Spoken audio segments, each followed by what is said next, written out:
오늘 아침에는 예배와 부흥에 대해 살펴보기 원합니다. 예배와 부흥. 그러니까 우리 신앙에서 가장 중요한 부분 중 하나는 당연히 하나님께 드린 예배입니다. 하나님은 우리의 예배를 받으시기에 홀로 합당하실 뿐 아니라 우리의 예배를 열망하십니다. 우리는 우리의 예배를 통해서 하나님과의 만남을 경험하고 다른 모든 사역을 위한 힘을 얻습니다. 그런데 신앙이 타락하면 예배가 타락하게 되어 있습니다. 물론 우리는 예배가 타락했다는 사실을 전혀 모를 수 있습니다. 왜? 신앙에 대한 이해가 달라지기 때문에. 그런데 우리의 예배가 타락할수록 우리는 예배를 통해서 전혀 하나님을 경험하지 못하게 됩니다. 그리고 우리의 예배 가운데서 하나님의 생명이 거칩니다. 개인의 삶과 교회의 삶에서 하나님의 생명이 거칩니다. 그러면 종교적인 모양과 교리만 남습니다. 이렇게 되어지면 그 종교에 대해서 세상은 어떠한 매력도 느끼지 못합니다. 그리고 세상의 교회는 어떠한 세상의 영향력도 실제로 미치지 못합니다.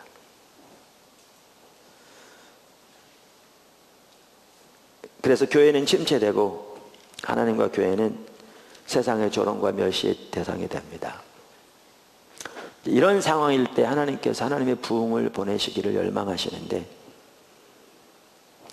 하나님의 교회가 회복되고 하나님의 부흥이 이 땅에 임하는 데 있어서도 예배는 매우 중요한 그 관계를 가지고 있습니다.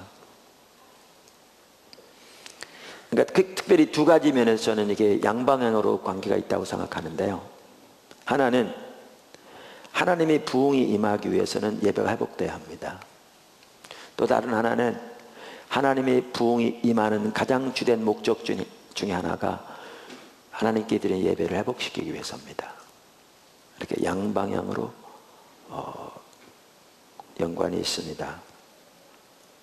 그래서 오늘 저는 그 예배에 대한 부분을 살펴보면서 특별히 하나님의 부흥이 이 땅에 임하기 위해서 우리가 어떻게 예배가 회복되는 자리로 나가야 될 것인가 라는 부분들을 살펴보기 원합니다.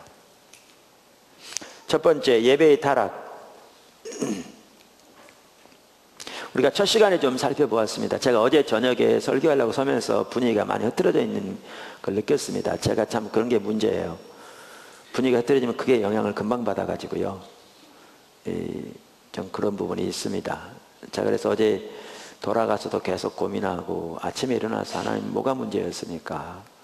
라고 고민했는데 한 부분은 그런 것 같습니다. 어제 저녁에 새로 오신 분들이 꽤 있었습니다.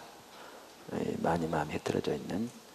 그 다음에 또 하나는 우리들 대부분이 오늘날 중보기도 하지 않는 거죠. 그러니까 어제 주제가 한편의 설교였다는 거죠. 하나님은 전혀 그런 자원이 아니고 강력하게 말씀하고 계신데, 그래서 제가 그래, 나에 대한 말씀이고 나부터 그렇게 서야 돼, 이제 그런 마음을 도사리고, 그러니까 추스리고 그러면서 오늘 이 자리에 섰습니다.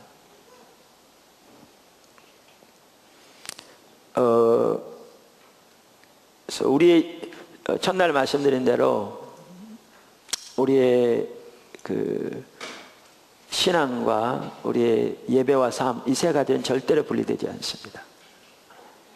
성경에 보면 그래서 그런 관점에서 이해해야 이 모든 것을 이해할 수 있습니다. 자, 작은 첫 번째, 예배의 타락 아래 작은 첫 번째. 어느 시대건 신앙이 타락하면 예배가 타락하게 되어 있습니다. 다시 말합니다. 어느 시대건 신앙이 타락하면 예배가 타락하게 되어 있습니다. 성경이 말하는 신앙의 타락은 아무리 종교적인 의식이 많아도 하나님의 백성들이 신앙의 본질인 하나님을 알고 그분을 존재를 다해 사랑하는 하나님과의 친밀한 교제에서 떠나는 것을 말합니다. 그게 신앙의 타락입니다. 우리가 이미 살펴보았습니다. 자, 성경 구절들을 볼 텐데요. 한번 보여주시죠. 우선 엘리 시대 보십시오. 성경 구절을 보면 금방 알 수 있어요. 엘리 시대 사무엘상 2장 12절. 왜 성경이 안 나오네? 제가 원고 보냈을 텐데. 안 보냈나요? 방송실? 나오네. 자, 보십시오. 엘리 아들들은 행실이 나빠 여호와를 알지 못하더라. 그러니까 이 시대가 그 하나님을 버린 시대잖아요. 그러니까 신앙의 본질에 떠난 시대라고요. 자, 29절 보십시오. 2장 29절 여기 보십시오. 너희는 어찌하여 내가 내 처소에서 명령한 내 재물과 예물을 밟으며 내 아들들을 나보다 더 중히 여겨 내 백성 이스라엘에 드리는 가장 좋은 곳으로 너희들을 살찌게 하느냐. 자, 여기 보시면 신앙이 타락하니 예배가 타락했어요, 안 했어요? 타락했습니다. 자, 이사야서 1장 3절 4절 우리 어제 보았던 구절인데 첫날 다시 보시죠. 소는 그 임자를 알고 나귀는 그 주인의 구유를 알건만은 이스라엘은 알지 못하고, 이스라엘은 누구를 알지 못한다는 거예요? 하나님을 알지 못한다는 말이죠. 나의 백성은 깨닫지 못하는도다 하셨도다. 자, 여기 보십시오. 이게 우리가 성경을 읽을 때 조금 전에 나오지만 이스라엘 시대는 엄청난 희생과 제사를 드렸잖아요. 그들에게 하나님 아십니까? 라고 물으면 뭐라고 했을까요?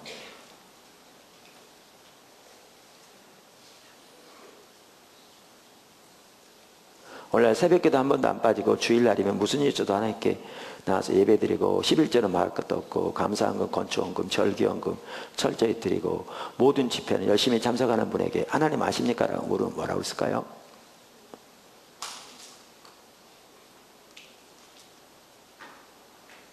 근데 그 이 시대에 하나님을 알지 못한다고 말하는 거거든요. 자, 하나님을 안다는 것은요, 하나님과 친밀한 교제를 말해요. 개인적이고 실제적인 격제신 하나님과의 교제를 말해요. 그게 신앙의 본질이라고요. 자, 하나님을 알지 못하고 나의 백성은 깨닫지 못하는도다. 슬프라 범죄한 나라여 허물진 백성이여 행악의 종자여 행위가 부패한 자식이로다. 그들이 여호와를 버리며, 그러니까 그 시대가 어떤 시대라고요? 하나님 버린 시대. 이 말은 신앙의 본질에서 떠난 시대. 그랬더니 10절 이하부터 그들의 예배가 어땠어요? 타락했어요. 타락했어요. 자, 예레미야 시대 보십시오. 2장 13절.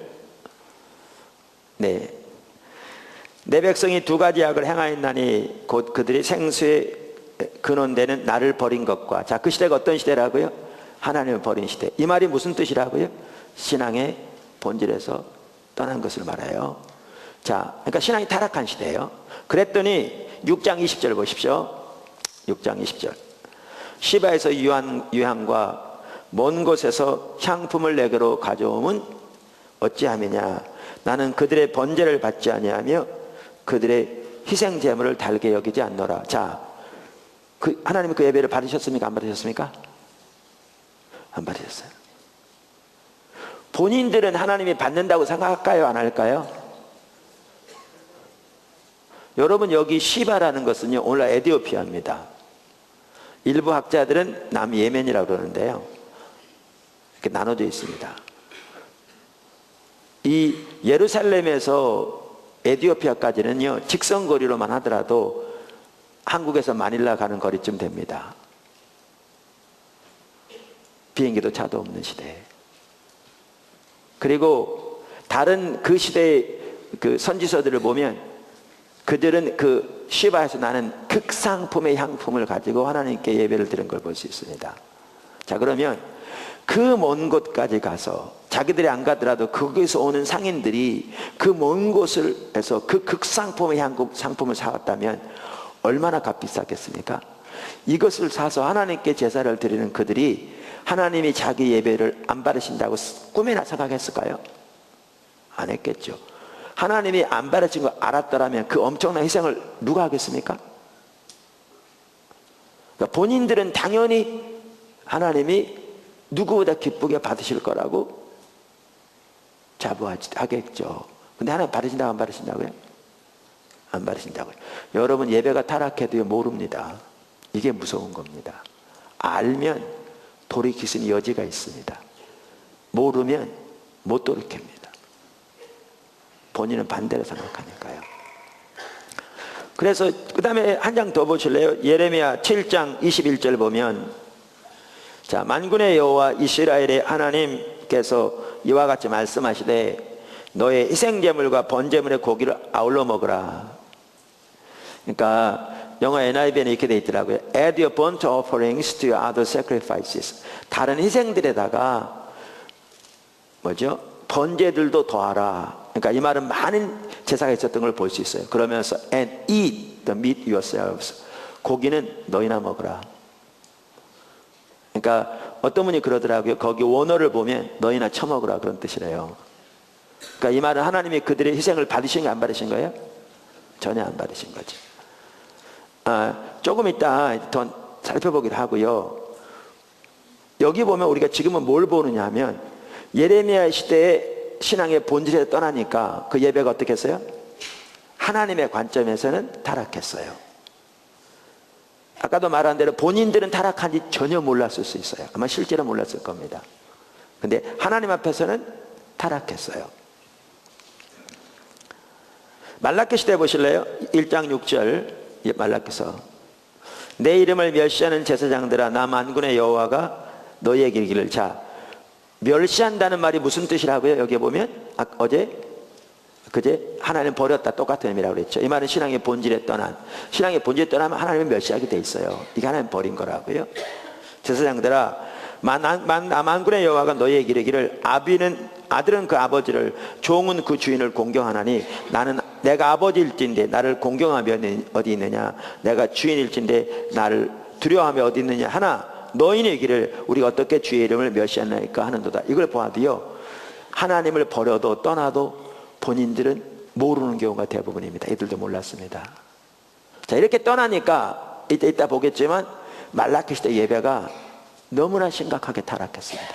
제가 말라기서 전체를 가지고 교회에서 쭉 설교한 적이 있는데요, 말라기서 핵심이 뭐냐? 타락한 예배예요. 전체가. 여러분 읽어보세요. 4장밖에 안 돼요. 타락한 예배예요. 예수님 시대도 마찬가지였고요. 자, 이처럼 어느 시대건 신앙이 타락하면, 다시 말하면 하나님의 백성이 신앙의 본질에 떠나면 그게 하나님을 버린 거고 하나님 멸시하는 건데, 그러면 항상 예배는 타락하게 되어 있습니다. 예외 없습니다. 그렇게 되게 되어 있습니다. 본인들은 전혀 모를 수 있습니다. 두 번째, 작은 두 번째, 어느 시대건 신앙이 타락하면, 다시 말하면 신앙의 본질에서 떠나면 하나님의 법을 버리게 되어 있습니다. 어느 시대건 하나님의 백성이 신앙이 타락하면 하나님의 법을 버리게 되어 있습니다. 버리게 되어 있습니다. 자, 이것도 성경 구절을 이렇게 빨리 보겠습니다.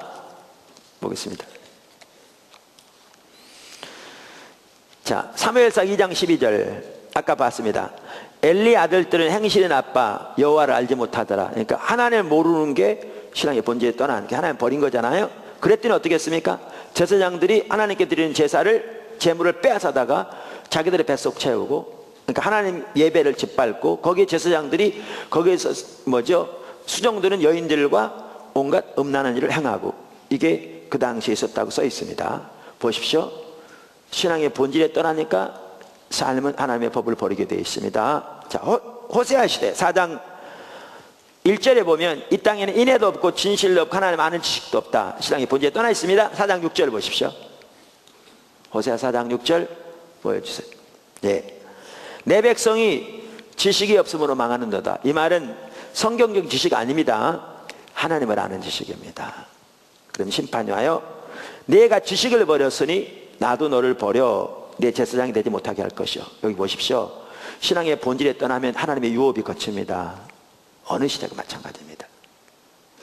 그러면서 내가 내 하나님의 율법을 잊었으니 나도 내 자녀들을 잊어버리라. 여기에 보면 신앙의 본질에 떠나니까 하나님의 율법을 어떻게 했다고요?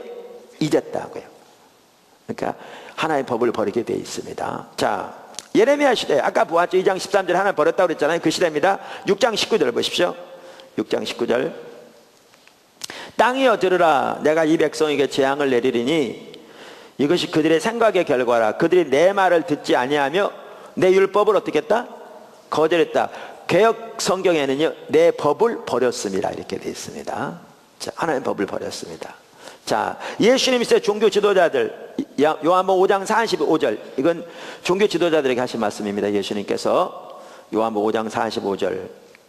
자, 내가 너희를 아버지께 고발할까 생각하지 말라. 너희를 고발하는 이가 있으니 곧 너희의 바라는 자 모세니라. 아직 안 나오네요. 너희의 바라는 자라는 말은요, 너희의 바라는 자라는 말은 영어 NIV 성경을 보니까, 제가 이제 NIV 성경을 많이 보거든요. 그러다 보니까 이렇게 번역되어 있어요. 너희가 너희의 소망을 그 위에 두고 있는 모세니라. 그러니까 예수님 당시 종교 지도자들은요, 자기들의 소망을 어디에 두고 있었어요? 모세에게. 다시 말하면 율법에. 근데 그 율법이 고소할 거라 그 말이에요. 그러면서 그 다음 절 보세요. 모세를 믿었더라면 또 나를 믿었으리니 이는 그가 내게 대하여 기록하였습니다. 그러나 그의 글도 믿지 아니하거든 어찌 내 말을 믿겠느냐. 자, 종교 지도자들이 예수님 당시에, 예를 들면 바리새인들이 율법을 믿었다고요, 안 믿었다고요? 믿었다고 안 믿었다고요? 안 믿었다고요. 안 믿었다고요. 자, 이와 같이 여러분 어느 시대건 우리의 신앙이 타락하면 하나님의 법을 버리게 돼 있습니다. 어느 시대건. 근데 이제 문제는 이겁니다. 하나님의 법을 버린다는 말이 무슨 뜻이냐는 거죠. 그러니까 항상 성경에 말하는 의미를 이해하지 못하면 자기가 실제로 그런 상태에 있으면서도 그런 상태에 있는 걸 모릅니다. 자, 예를 들면 아까 호세아서에 뭐라고 그랬어요? 너희가 지식을 버렸으니 나도 너를 버려 내 제사장이 되지 못하게 할 것이요, 네가 내 하나님의 율법을 잊었으니 나도 내 자녀들을 잊어버리리라 그랬어요. 바리새인들은 이런 성경 구절을 잘 알았을 거거든요. 자, 이 구절을 읽을 때 그들은 자기 조상들의 신앙이 어땠다고 생각했을까요? 너무 타락했다고. 하나님의 법을 버리고 하나님의 율법을 잊어버린, 지식이 없는, 그러니까 심판이 오는 게 당연하다고 생각했겠죠. 무슨 말인지 이해하시죠? 그러니까 바리새인들이 이 구절을 가지고 아마 설교 많이 했을 겁니다. 우리 조상들이 하나님의 법을 버렸기 때문에, 또 예레미야서만 하더라도 그래서 심판이 왔습니다, 그래서 나라가 망했습니다 라고 설교했을 겁니다. 근데 설교하면서 자기들이 그들처럼 하나님의 법을 버렸다는 것을 꿈에나 생각했을까요? 그들은요, 서기관 같은 경우에는 모세오경을 암송하는 사람들이었고요, 모세오경을 암송해야 서기관이 될 수 있는 기본 자격이 됐고요, 바리새인, 서기관 이런 사람들은 날마다 하는 일이 성경을 연구하고 암송하는 거였어요. 그럼 자기들이 그들처럼 하나님의 법을 버렸다고 꿈에라도 생각했을까요? 왜 대답이 없어요? 전혀 안 했겠죠. 이 구절을 가지고 엄청나게 설교했을 거라고요. 근데 자기들은 그들과는 근본적으로 다르다고 생각했겠죠. 근데 예수님이 뭐라고 말씀하시냐고요. 이따 보면 알지만 표현은 다르지만 너희가 내 법을 버려서 망한다 이렇게 말하고 계시거든요. 그러니까 이사야가 너희에 대해 잘 말하였도다. 이 말은 이사야 시대랑 똑같다는 거죠. 이사야와 호세 시대가 같은 시대거든요. 이 하나님이 말씀하신 의미를 이해하지 못하면요, 우리가 성경을 보면서 그들이 타락한 건 알아요. 왜? 성경은 하나님의 관점에 쓰여졌거든요. 근데 우리가 성경 하나님 말씀을 믿으니까 저들이 잘못된 건 아는데 영적인 눈이 가리워져서 하나님의 관점으로 보지 못하면 우리가 똑같은 상태에 있으면서도 우리가 잘못된 걸 몰라요. 바리새인처럼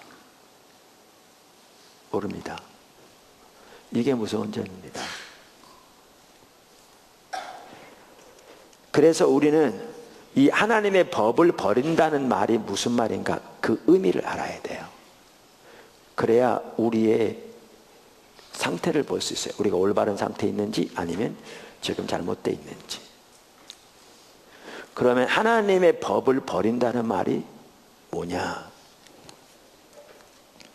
하나님의 법을 버린다는 말은 성경에서 말하는 하나님의 법을 버린다는 말은 우리가 교리적으로 이론적으로 하나님의 법을 버린다는 말이 아니고요.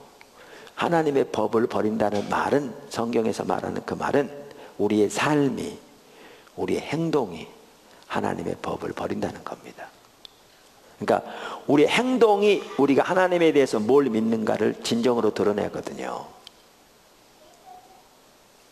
예를 들면 나는 전능하신 하나님 믿습니다. 하나님이 내 필요를 채우시는 사랑의 하나님 믿습니다. 여호와 이레 하나님도 모르십니까? 여호와 이레라는 뜻은 하나님이 우리의 필요를 채우신다는 분 아닙니까? 나는 그 하나님을 믿습니다. 난 하나님 우리의 기도를 들을 줄 믿습니다. 확실하게 믿습니다. 근데 이게 믿음 아니에요. 그게 믿음이 아니고요. 그가 삶에서 예를 들면 어려운 상황이 닥쳤을 때 어떻게 행동하는가를 보면 그가 하나님을 진짜로 믿는지 안 믿는지가 드러나요. 근데 그렇게 믿습니다 믿습니다 했는데 어려운 일을 당하니까, 그것도 자기가 아무리 돌아봐도 주변에 그 일을 위해 자기를 도와줄 사람이 없으니까, 이런 상황이 됐을 때 어떻게 행동하는가를 보면 그가 진짜 그런 하나님을 믿는지 안 믿는지를 금방 알 수 있어요. 확실히 믿습니다 했는데 어려운 일을 닥쳐서 있는데 다른 사람이 안 도와준다고 원망하고,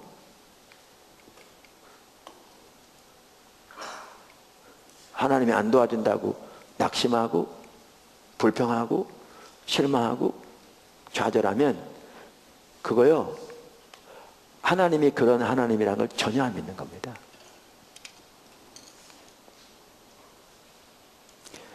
우리 행동이 우리가 하나님에 대해서 뭘 믿는가를 진정으로 드러냅니다. 우리의 말이, 우리의 신조가 우리의 신앙 고백이 아니라 우리 행동이. 그래서 하나님의 법을 버렸다는 말은 행동이 하나님의 법을 버린 걸 말합니다. 성경에서는. 여러분, 바리새인들이요, 요한복음 5장 39절에 보면 너희가 성경에서 영생을 얻는 줄 생각하고 성경을 상고하거니와, 이렇게 예수님이 말씀하셨어요. 이 말은 저들이 얼마나 성경을 열심히 상고하고 묵상하는지를 예수님이 인정하실 정도였어요. 자, 그러면 여러분은 율법이, 성경이 하나님의 말씀인 걸 안 믿는다면 그렇게 상고하겠어요? 그 다음에 아까 너희의 바라는 자 모세니라고 그랬잖아요. 이 말은 너희가 너희의 소망을 그 위에 두고 있는 모세라, 그 말이에요. 그들은 율법에 자기들의 소망을 두고 있었어요. 여러분, 율법이 하나님의 말씀인 걸 안 믿으면 그 위에 자기들의 소망을 둔다고 자부하겠습니까? 아니겠죠.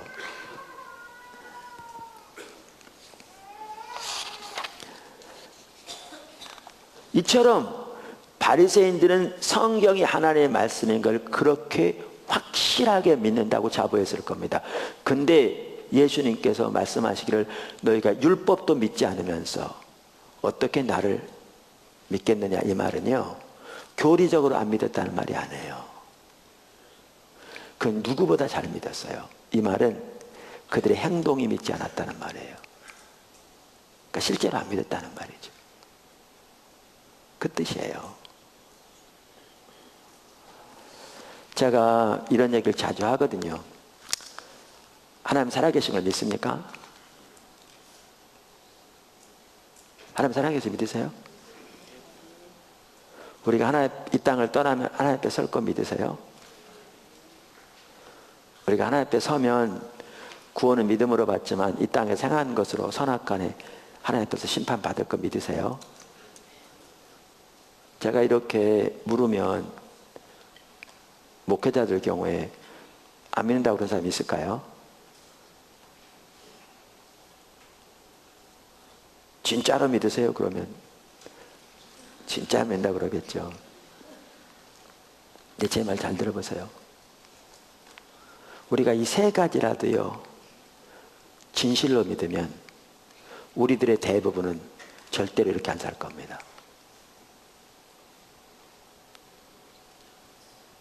다시 말할까요?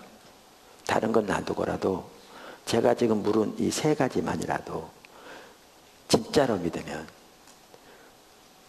우리들의 대부분은 절대로 이렇게 살지 않을 겁니다. 절대로 이렇게 목회 안 할 거고요.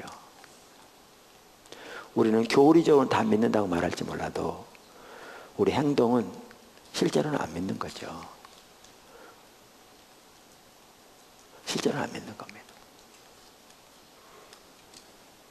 우리 행동이 그걸 반영합니다. 그러니까 예수님께서 제자들에게 그랬죠. 바리새인과 서기관들이 모세의 자리에 앉았으니 저들이 하는 말은 너희가 반드시 다 지키고 행하라. 교리적으로 틀림이 없어요. 근데 저들의 행위는 본받지 말라. 저들은 말만 하고 행치 아니하며. 이 말은 그들은 실제로 안 믿었습니다. 이걸 두고 주님이 뭐라고 그러시는가? 너희가 모세의 글도 믿지 않으면서 어떻게 내 말을 믿겠느냐? 여러분, 성경에서 하나님의 법을 버린다는 말은요 교리적으로 버린 걸 말하는 게 아닙니다. 행동이 버린 걸 말해요. 여러분, 그렇게 본다면, 여러분들이 그런 관점에서 오늘날 우리들의 삶을 본다면요 정말 심각합니다. 왜 그렇게 된 줄 아세요? 하나님을 버렸기 때문에 그런 겁니다. 그래서 성경은 신앙의 본질에서 떠나면, 다시 말하면 하나님을 아는 데서 떠나면, 하나님을 존재를 다해 사랑하는 데서 떠나면 그것을 하나님을 버린다라고 말씀하시는 겁니다. 왜? 실제 행동은, 실제 삶은 하나님의 법을 버리게 되어 있기 때문에요. 그래서 그런 겁니다. 이런 관점에서 보아야 오늘날 우리의 현실이 보입니다.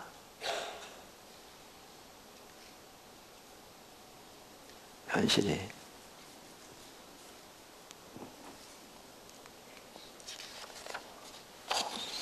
여러분, 한 구절만 더 보실래요? 이사야서 30장 한번 보실래요?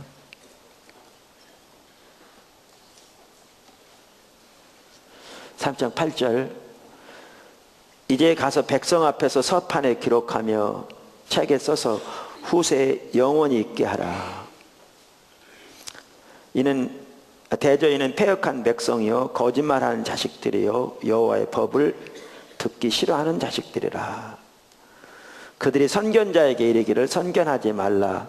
선지자에게 이르기를 우리에게 바른 것을 보이지 말라. 우리에게 부드러운 말을 하라. 거짓된 것을 보이라. 너희는 바른 길을 버리며 첩경에서 돌이키라. 이스라엘의 거룩하신 일을 우리 앞에서 떠나시게 하라 하는도다. 여기 보면요 그 당시가 너무나 타락했다고 하나님이 탄식하시면서 그들의 행태를 기록해서 다음 세대에 남기라고 이사야에게 말씀하세요. 그래서 이사야서가 기록되게 됐어요. 그래서 근데 여기 보시면 그 이스라엘 백성들에 대해서 뭐라고 말씀하시냐면 그들이 여호와의 법을 듣기 싫어하는 족속이래요. 패역한 백성이래요.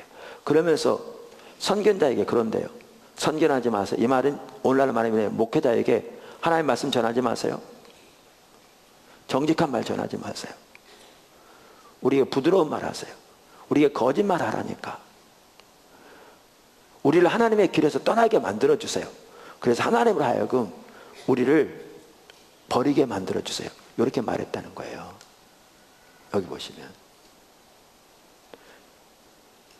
성경에 써 있어요. 이런 구절을 읽으면 우리는 그렇게 생각해요. 야, 정말 타락했다, 그 시대. 여러분, 바리새인들이 이 구절을 보면 뭐라고 그랬을까요? 이사야 시대가 정말 타락했구나. 이렇게 막 가니까 하나님의 심판이 오는 게 너무나 당연하지.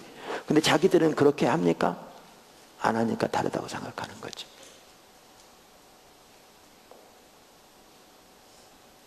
근데 내 얘기 들어보세요. 조금 이따 볼 텐데 이사야 1장 우리가 계속 보는데 안식일, 월삭, 모든 대회, 모든 절기, 그 다음에 수송아지, 수념설 인상들, 가장 살긴 가장 좋은 거 하나님께 무수히 드리고, 그렇게 많이 기도한 사람이 이렇게 얘기했겠어요? 했을 수도 있지.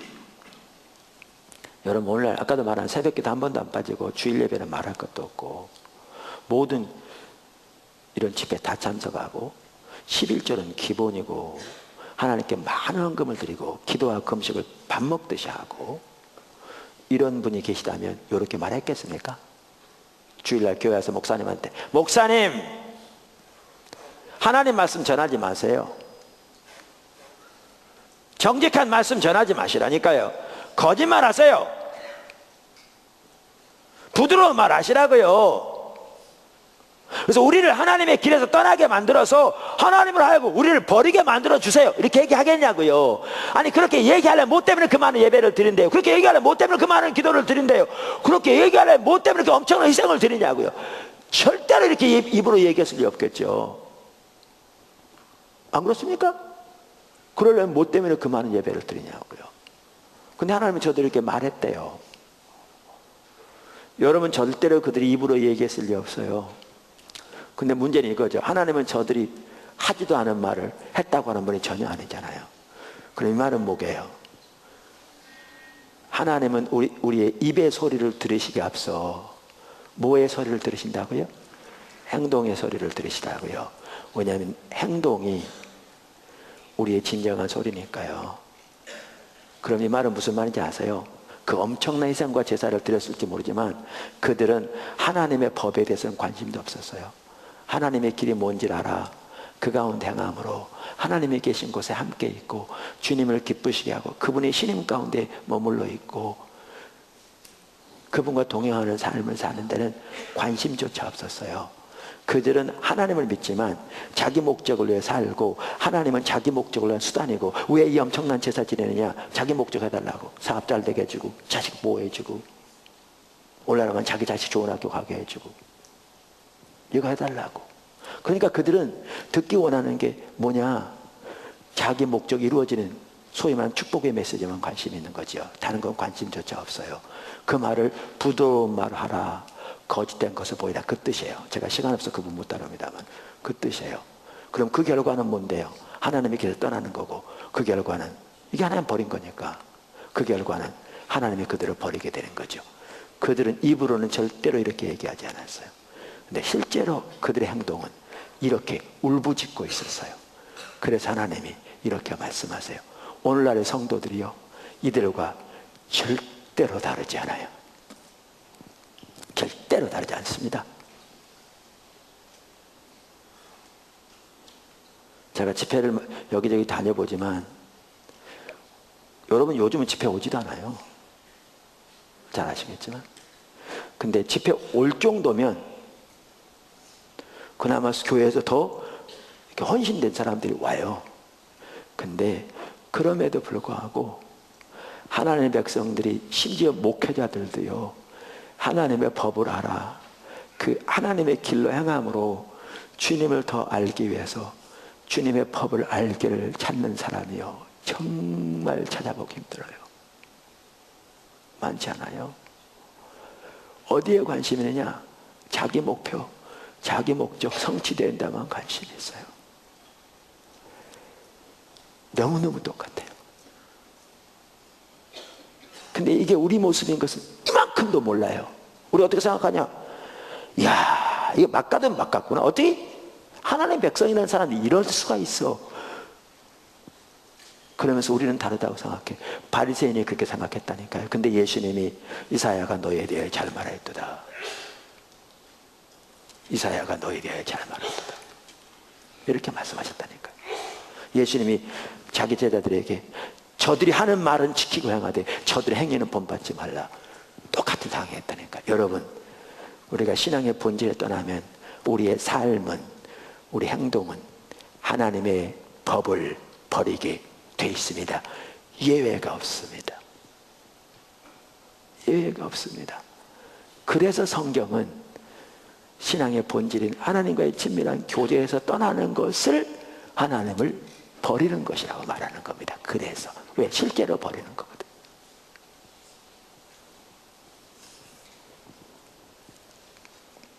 실제로 버리는 거거든.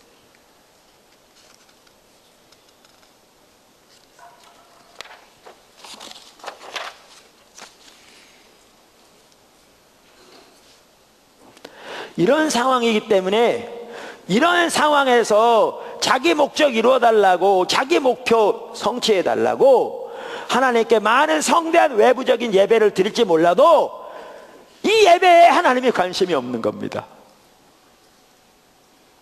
이제 왜 이게 타락한 예배가 되는지 아시겠죠?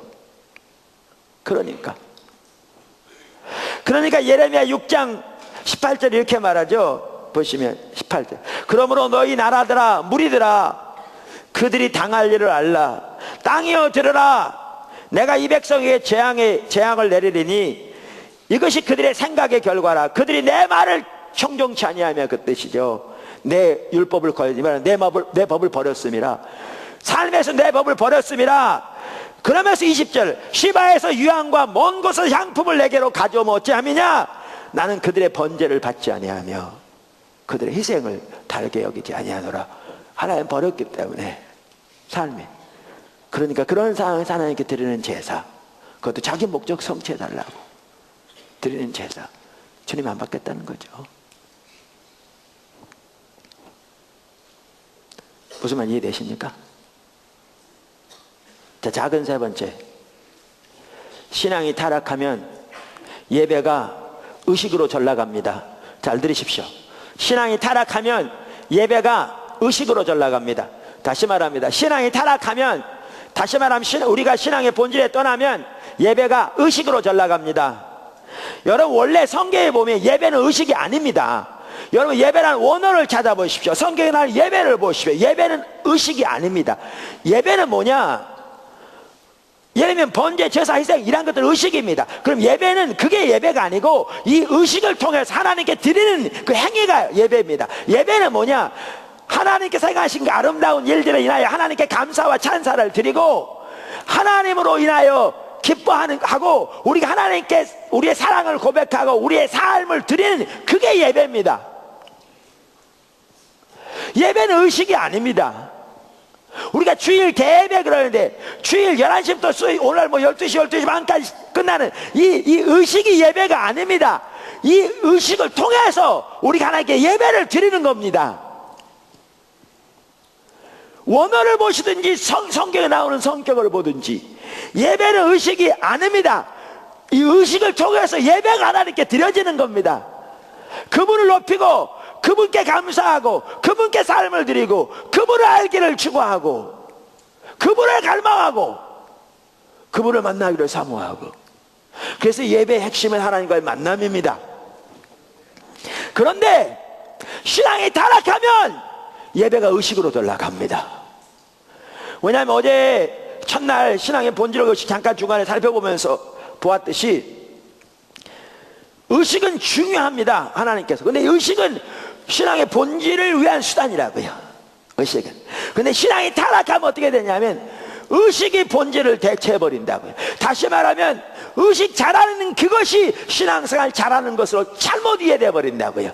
그러니까 뭐가 되면 알맹이는 없는 채 껍데기만 남고 껍데기 단장하는 데만 관심을 드는 거죠. 그러니까 이렇게 신앙이 타락하기 때문에 신앙이 타락하면 예배도 이해가 바뀌는데 예배가 의식으로 전락합니다.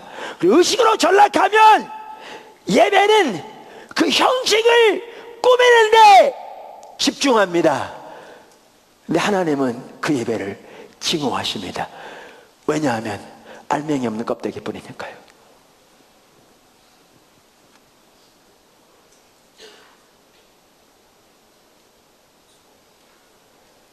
알맹이 없는 껍데기뿐이니까요. 제가 케이크 예를 들었잖아요, 첫날.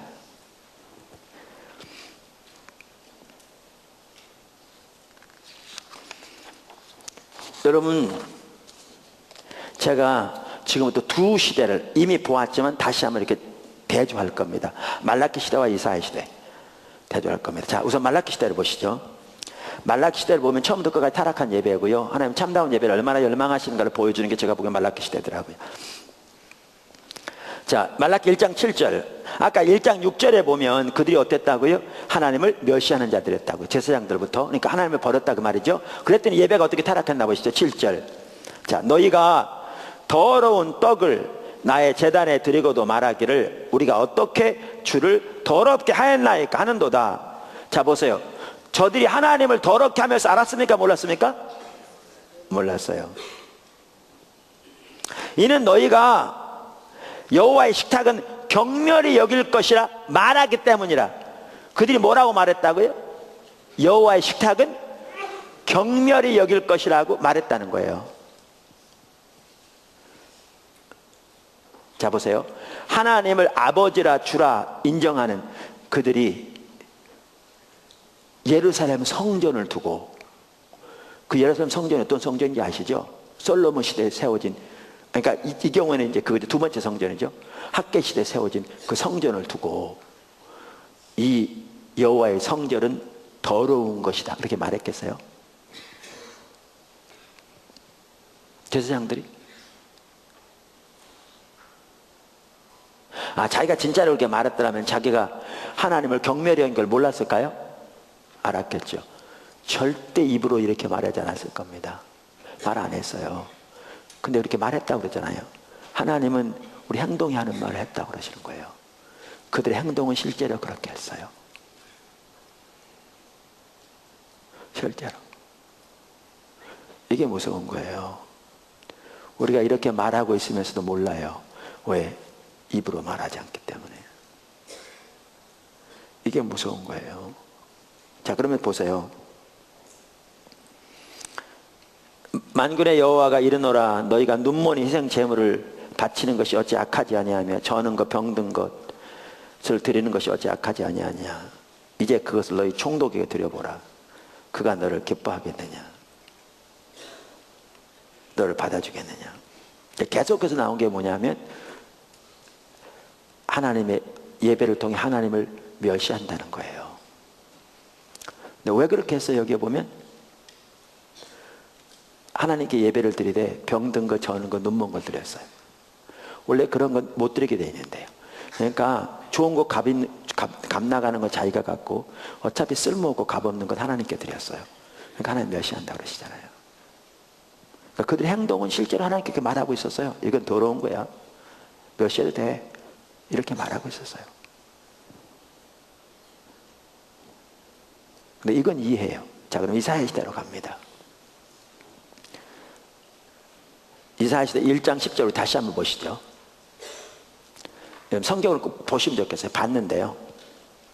지금은 여러분 저 구절을 보면서 뭘 보시냐면 하나님이 그들의 예배를 뭐라고 평가하고 계신가를 보세요. 지금은. 자, 제가 읽겠습니다. 너희 소돔의 관원들아 여호와의 말씀을 들을지어다. 너희 고모라의 백성아 우리 하나님의 법에 귀를 기울일지어다. 여호와께서 말씀하시되 너희의 무수한 재물이 내게 무엇이 유익하뇨? 나는 순양의 번제와 살진 짐승의 기름에 배불렀고 나는 수송아지나 어린 양이나 순염소의 피를 기뻐하지 아니하노라. 너희가 내 앞에 보이로니 이것을 누가 너희에게 요구하였느냐? 내 마당만 밟을 뿐이니라. 헛된 재물을 다시 가져오지 말라. 부장을 내가 가정에 여기는 바요 월삭과 안식일과 대회로 모이는 것도 그러하니 성에 아울러 악을 행하는 것을 내가 견디지 못하겠노라. 내 마음이 너의 월삭과 정한절기를 싫어하나니 그것이 내게 무거운 짐이라 내가 지기에 곤비하였느니라. 자, 말라기 시대는 어떻게 드렸다고요? 외부적으로 병든 거, 저는 거, 눈먼 거 하나님 멸시했죠. 정말 멸시했죠. 그거 못 드리게 돼 있는데. 자, 이사야 시대 사람들이 만약 그걸 봤다면, 이게 훨씬 후대인데 예를 들면 봤다면 뭐라고 그랬을까요? 저 타락한 인간들 저렇게 하나님께 예배를 드리면서 하나님 멸시하는지도 몰라 그랬겠죠. 여러분 성경이 왜 못 드리게 돼 있는데 드리면서도 몰랐는 줄 아세요? 제가 시간 없어서 설명을 못 하겠습니다만은 어느 시대건요 다 그렇게 살면 잘못된 거 몰라요. 눈이 어두워져서요. 여러분 성경은 탐심이 우상숭배라고 명명백백하게 써 있고요. 하나님과 재물을 동시에 못 섬긴다고 명명백백하게 써 있고요. 예수님이 제일 많이 설교하신 탑픽이 하나님 나라 그 다음이 돈이에요. 이 문제가 올바로 되지 않으면 하나님 앞에 절대 올바른 신앙생활이 안 되니까요. 근데 오늘날 교회 안에 성도들 삶 속에 심지어 목회자 안에 탐심이요 하늘을 찌를 만큼 가득해요. 근데 그게 그 심각한 죄인 걸 왜 모르는 줄 아세요? 성경에 안 기록돼 있어서? 아니요. 다 그렇게 사니까 모르는 거예요.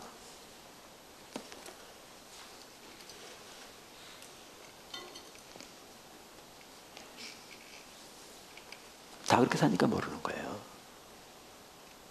성경에 너무나 많이 기록돼 있어요. 세상 사랑 영적인 간음이라고, 하나님의 원수되는 거라고 너무나 많이. 여기 보세요.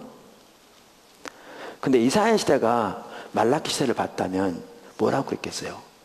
그들은 이사야 시대는 성경대로 가장 살찌고 가장 좋은 것들을 무수히 드리고 그 모든 절기와 그 예배를 철저히 지키니까 의식을 지키니까 뭐라고 그랬겠어요? 저 타락한 것들 그것도 몰라 그랬겠죠. 근데 그러면서 자기들의 예배는 어떻다고 생각했겠어요? 성경대로 하는 건데 지금 율법대로 드리는 건데 그렇게만 해서 저들과는 근본적으로 다르다고 생각했겠죠. 근데 여러분 보시면 이 두 개의 예배를 대조해 보면 하나님의 평가는 어떻습니까? 똑같습니다. 형식은 완전히 반대예요. 희생은 완전히 극과 극이라고 할 수 있어요. 모양은 극과 극이라고 할 수 있다니까요. 근데 하나님의 평가는 둘이 똑같아요.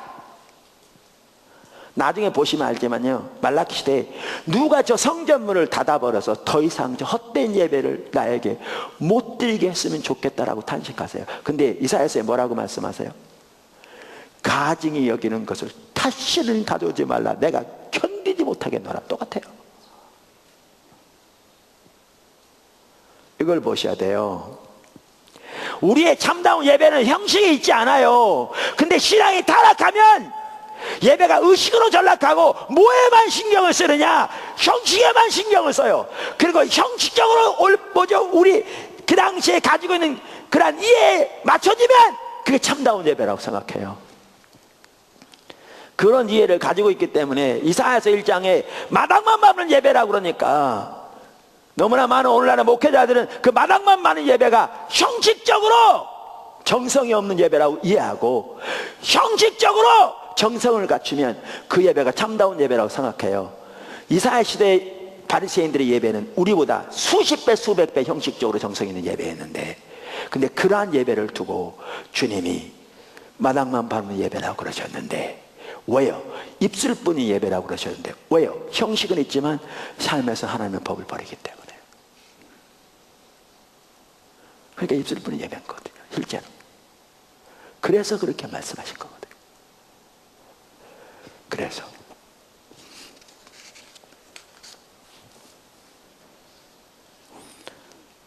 이렇게 형식만 있는 예배를 하나님은 심지어 어떻게 표현한 줄 아세요? 이게 정말 무서울 정도예요.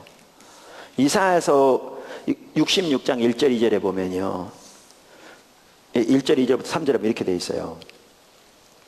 여호와께서 이와 같이 말씀하시되 하늘은 나의 보좌요 땅은 나의 발판이니 너희가 나를 위하여 무슨 집을 지으랴? 내가 안식할 처소가 어디랴? 나 여호와가 말하노라. 내 손이 이 모든 것을 지었으므로 그들이 생겼느니라. 무릇 마음이 가난하고 심령이 통회하며 내 마음을 듣고 떠는 자, 내 말을 듣고 떠는 자, 그 사람은 내가 돌보로니와. 자 보세요.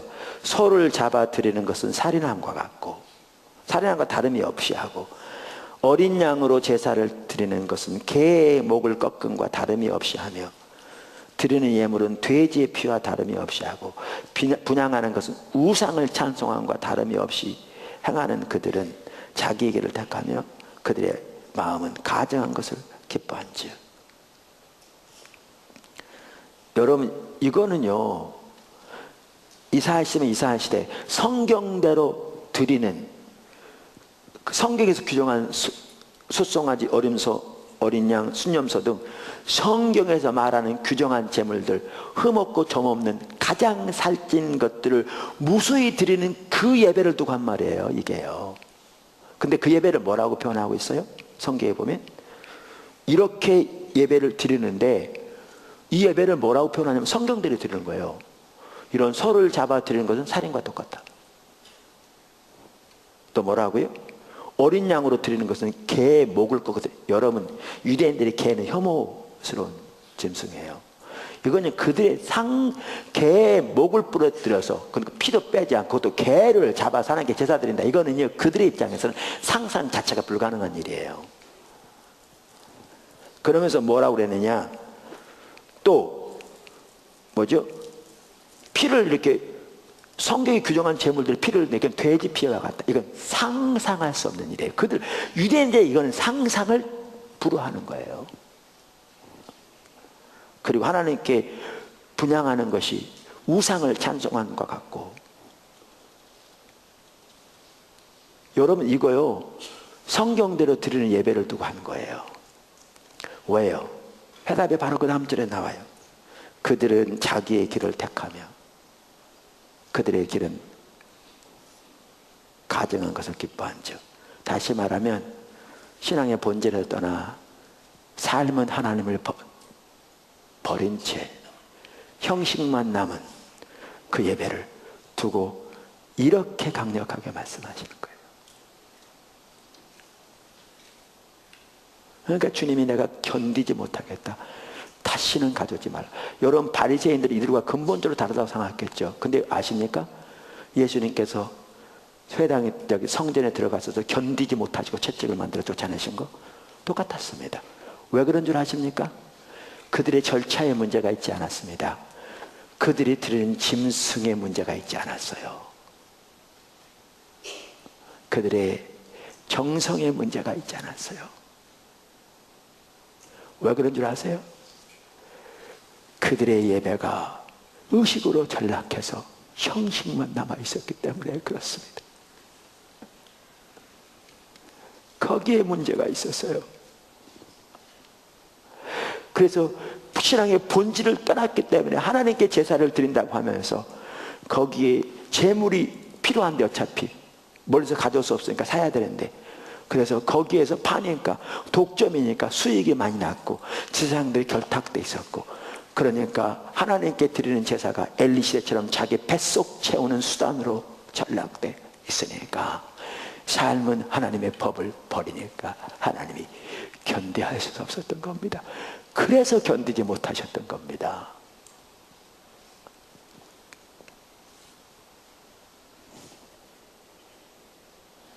여러분,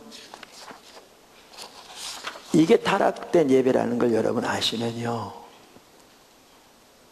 우리 현실이 보일 겁니다. 우리요, 정말 심각합니다. 근데 이걸 앞장서서 조장하는 사람들이 오늘날 목회자들입니다. 교회 중직들입니다. 백성들의 요구에 부응해서 아론 시대와 아론과 너무나 똑같습니다.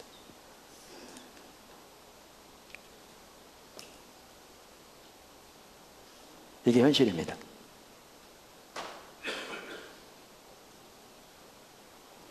이런 하나님의 관점을 봐야 우리의 현실을 볼 수 있어요. 그렇다면 하나님의 오늘날 우리들의 예배에 대해서 얼마나 심각하게 생각하고 계실까를 볼 수 있는데, 우리는 하나님의 관점을 이해하지 못하면 주일날 빼놓지 않고 11시에 와서, 그러니까 요즘 보세요. 하나님의 법 관심도 없다니까요. 어느 교수님이, 담임 목사님이 자리를 빈도에 설교했는데 설교가 10분 길어졌나 봐요. 아마 그 교회에 얼마 예배 드리는지 모르겠어요. 기껏해 1시간 내지 1시간 반 했겠죠. 10분 길어졌다고 장로님이 예배 끝나고 와서 항의하더잖아요. 설교 길었다고. 하나님의 법을 아는 거요, 관심조차가 없습니다. 장로가 한 얘기예요, 그거요.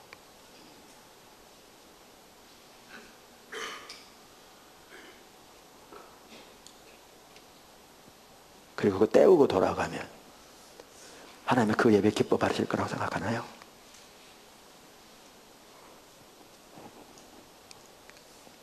작은 네 번째, 타락한 예배에서는 어떠한 하나님의 생명도 없습니다. 타락한 예배에서는 어떠한 하나님의 생명도 없습니다. 계속 말씀드립니다. 신앙과 예배와 삶은 분리되지 않습니다. 신앙의 본질에서 떠난 것이 하나님을 버린 것입니다. 우리가 한번 살펴본 것처럼 그게 너무나 중요해요. 모든 면에서. 신앙의 본질에 떠나면 하나님 버린 것이기 때문에 하나님의 심판이 옵니다. 성경에 써 있어요. 가장 먼저 찾아오는 심판은 하나님의 생명인 것입니다. 하나님 그분이 생명이세요.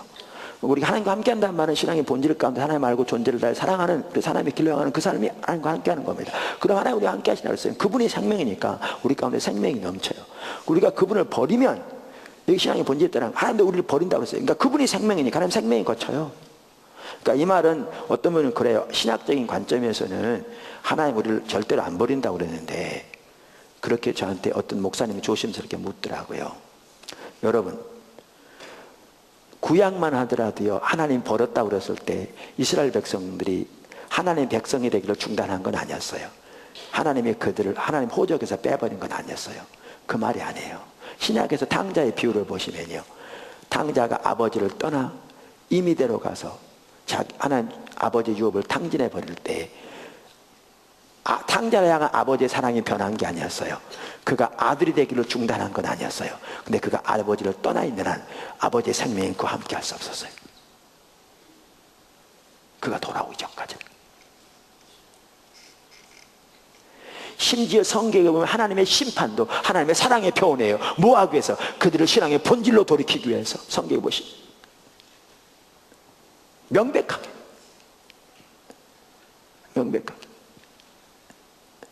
이렇게 하나님을 버리면, 하나님들을 버려 하나님의 생명인 것처럼 하나님 버린 상태에 있으면 그 예배가 타락한 예배, 왜? 형식만 남게 돼 있어요. 그렇게 되게 돼 있어요.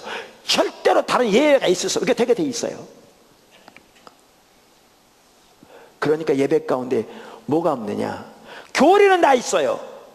절차도 있고 모양도 있고 종교적인 헌신도 있어요. 문제는 하나님의 생명이 없어요.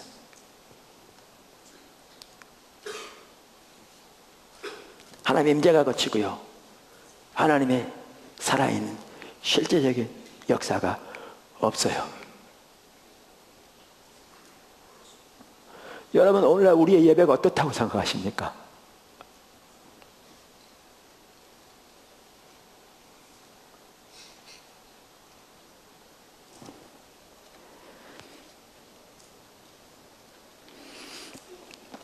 로이드 존스 목사님 부흥책, 우리가 이게 제가 지난번에 잠깐 말씀드린 것처럼 이기수 목사님 얘기했을 것 같은데, 부흥 과목 교재를 쓰려고 보니까 지금 찾다 보니까 너무나 귀하더라고요. 그러니까 이 책만큼 좋은 책이 아직 못 찾아서 우리가 교재를 쓰고 있거든요. 특별히 제가 이 책을 쓰는 이유 중에 하나는요, 제가 이 책을 처음부터 연구해가 부흥이 오면 이런 게 있구나, 그러니까 이게 필요하다 그래서 그런 건 아닌데, 하나님께서 강권적으로 주권적으로 인도하셔서 돌이켜서 이렇게 신앙의 본질로, 그 다음에 중보기도의 자리로, 예배 회복으로 인도하셔서 따라가면서 와보니까 하나님의 부흥을 준비하기 위해서 일어난다고 이분이 말한 내용이 우리 가운데 그대로 하나도 빠짐없이 다 일어났더라고요. 일어나고 있더라고요. 실질적으로 그 요소들이. 그래서 우리가 덧쳐 이 책을 쓰게 됐어요. 근데 여기 보시면요, 이분이 예배에 대해서 이렇게 말해요. 죽은 정통주의 예배. 그러니까 쉽게 말하면 신앙의 본질에 떠난 예배예요. 예배의 형태가 형식적이 될 때 성령께서 덜 나타나시며 여러분은 신약으로부터 더 멀리 떠나게 된다는 것을 언제나 주목할 것입니다. 침체기에 빠진 교회가 예배 의식에 있어서 더 형식적이 되며 예배 형식을 채용하여 공기도서나 의식서로 돌아가는 경향을 띈다는 것을 알게 될 것입니다. 이 모든 것은 형식적 종교의 한 분입니다.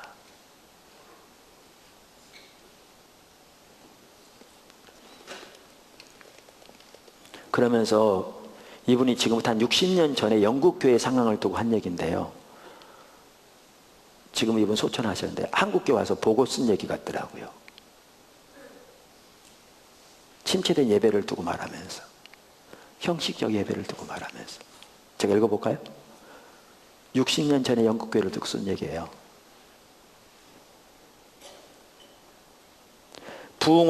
교회가 부흥을 맞지 않을 때 성가대를 강조하게 되고, 성가대를 강조하는 것뿐만 아니라 돈을 주고 성가대를 사오기도 합니다.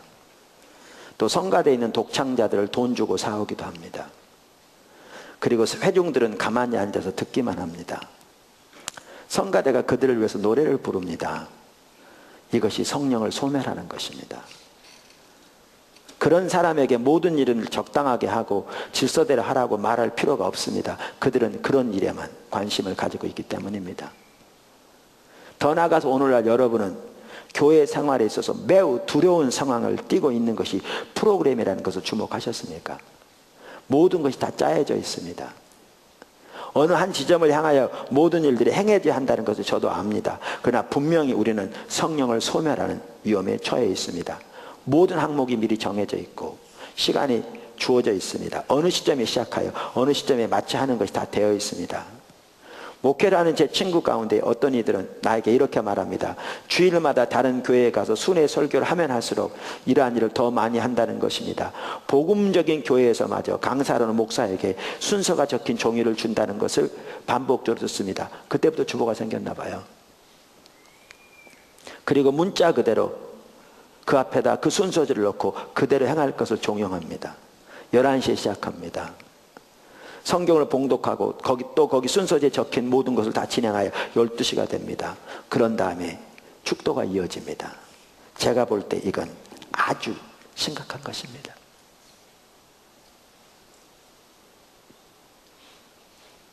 형식만 남은 종교.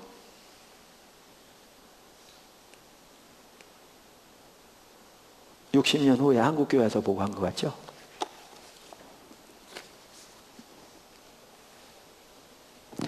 근데 이런 형식만 남으면 신앙의 본질에 떠났기 때문에 뭐가 문제냐?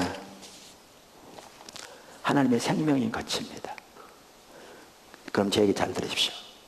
하나님의 생명이 함께하지 않은 의식은 절대 오래가지 못합니다. 다시 말합니다. 하나님의 생명이 함께하지 않은 의식은 절대로 오래가지 못합니다. 왜? 그 의식은 사람들에게 어떠한 매력도 주지 못합니다. 그러니까 이스라엘 시대에는 의식은 엄청 많았지만 신앙의 본질을 떠나 타락한 예배, 말라기 시대는 의식마저 사라져간, 지금 우리나라는 이스라엘 시대에서 말라기 시대로 가는 그 중간에 있다고 저는 생각합니다. 목회자들이 성도들을 의식으로 끌어들이기 위해서 온갖 힘을 쓰기 시작한 지가 벌써 오래됐습니다. 그래도 안 되죠. 여러분, 의식으로 절대로 끌어들인다고 해결책이 아닙니다. 생명이 없는 의식은 오래가지 못합니다. 벌써 수년 전인데요, 이 근처에서 큰 교회 하나가 있는데 제가 은행에 갔어요.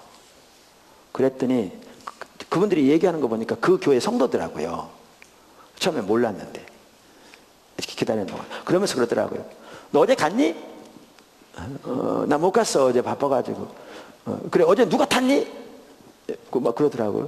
제가 들으려고 들은 게 아니라 은행에서 앉아 가만히 들었는데 이분들이 어제 그 구역 예배 갔느냐는 거예요. 그러면서 묻는 게 뭐냐 하면 어제 누가 탔냐는 거예요. 구역 예배 사람들이 안 오니까 구역 예배로 로또 뽑기를 한 것 같더라고요. 사람들 오게 하기 위해서요. 큰 교회에서 한 얘기예요.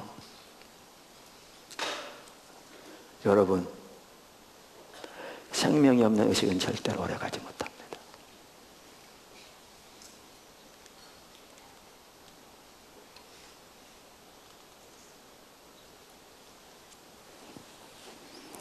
오늘날 교회 목회자들이 성도들이 안 모이는 걸 보고 아까도 말한 대로 의식으로 나오게 하려고 노력하는데 어리석은 일입니다. 그게 절대로 해결책이 아닙니다. 지금 보이시잖아요. 그게 해결책이 아닙니다.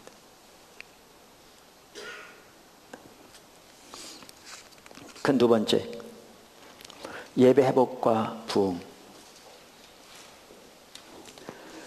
이렇게 신앙이 타락하고 예배가 타락하고 삶이 타락할 때 하나님은 하나님을 위한 그 하나님의 이름을 향한 하나님의 질투로 인해서 교회를 회복시켜 오셨습니다. 부흥을 보내오셨습니다. 근데 이때 예배가 밀접하게 관련됩니다. 아까 말씀드렸죠. 두 가지 면에서 관련된다고요. 어떻게 해요? 예배의 회복이 부흥을 예비하는 길입니다. 반면에 부흥이 오는 목적 중에 하나가 예배를 회복시키기 위한 겁니다. 첫째, 작은 첫 번째, 하나님의 부흥이 임하기 위해서 예배가 회복되는 것이 매우 중요합니다.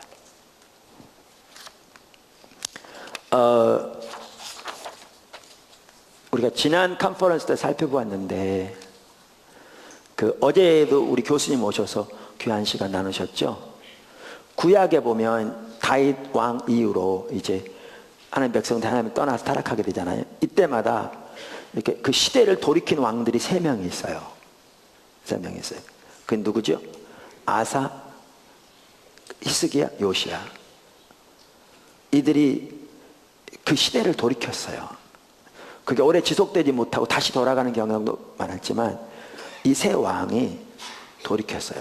근데 보시면요, 이 3왕이 돌이키는데 아사도 꼭 보면 나오지만요, 히스기야, 요시야 둘 다 그들이 소위 말하면 우리가 개혁이라고 말하는 그 회복의 역사를 시작할 때 제일 먼저 뭐부터 깨끗게 한 줄 아세요? 성전부터. 다시 말하면 예배부터 회복시켰어요. 예배부터 회복시켰어요.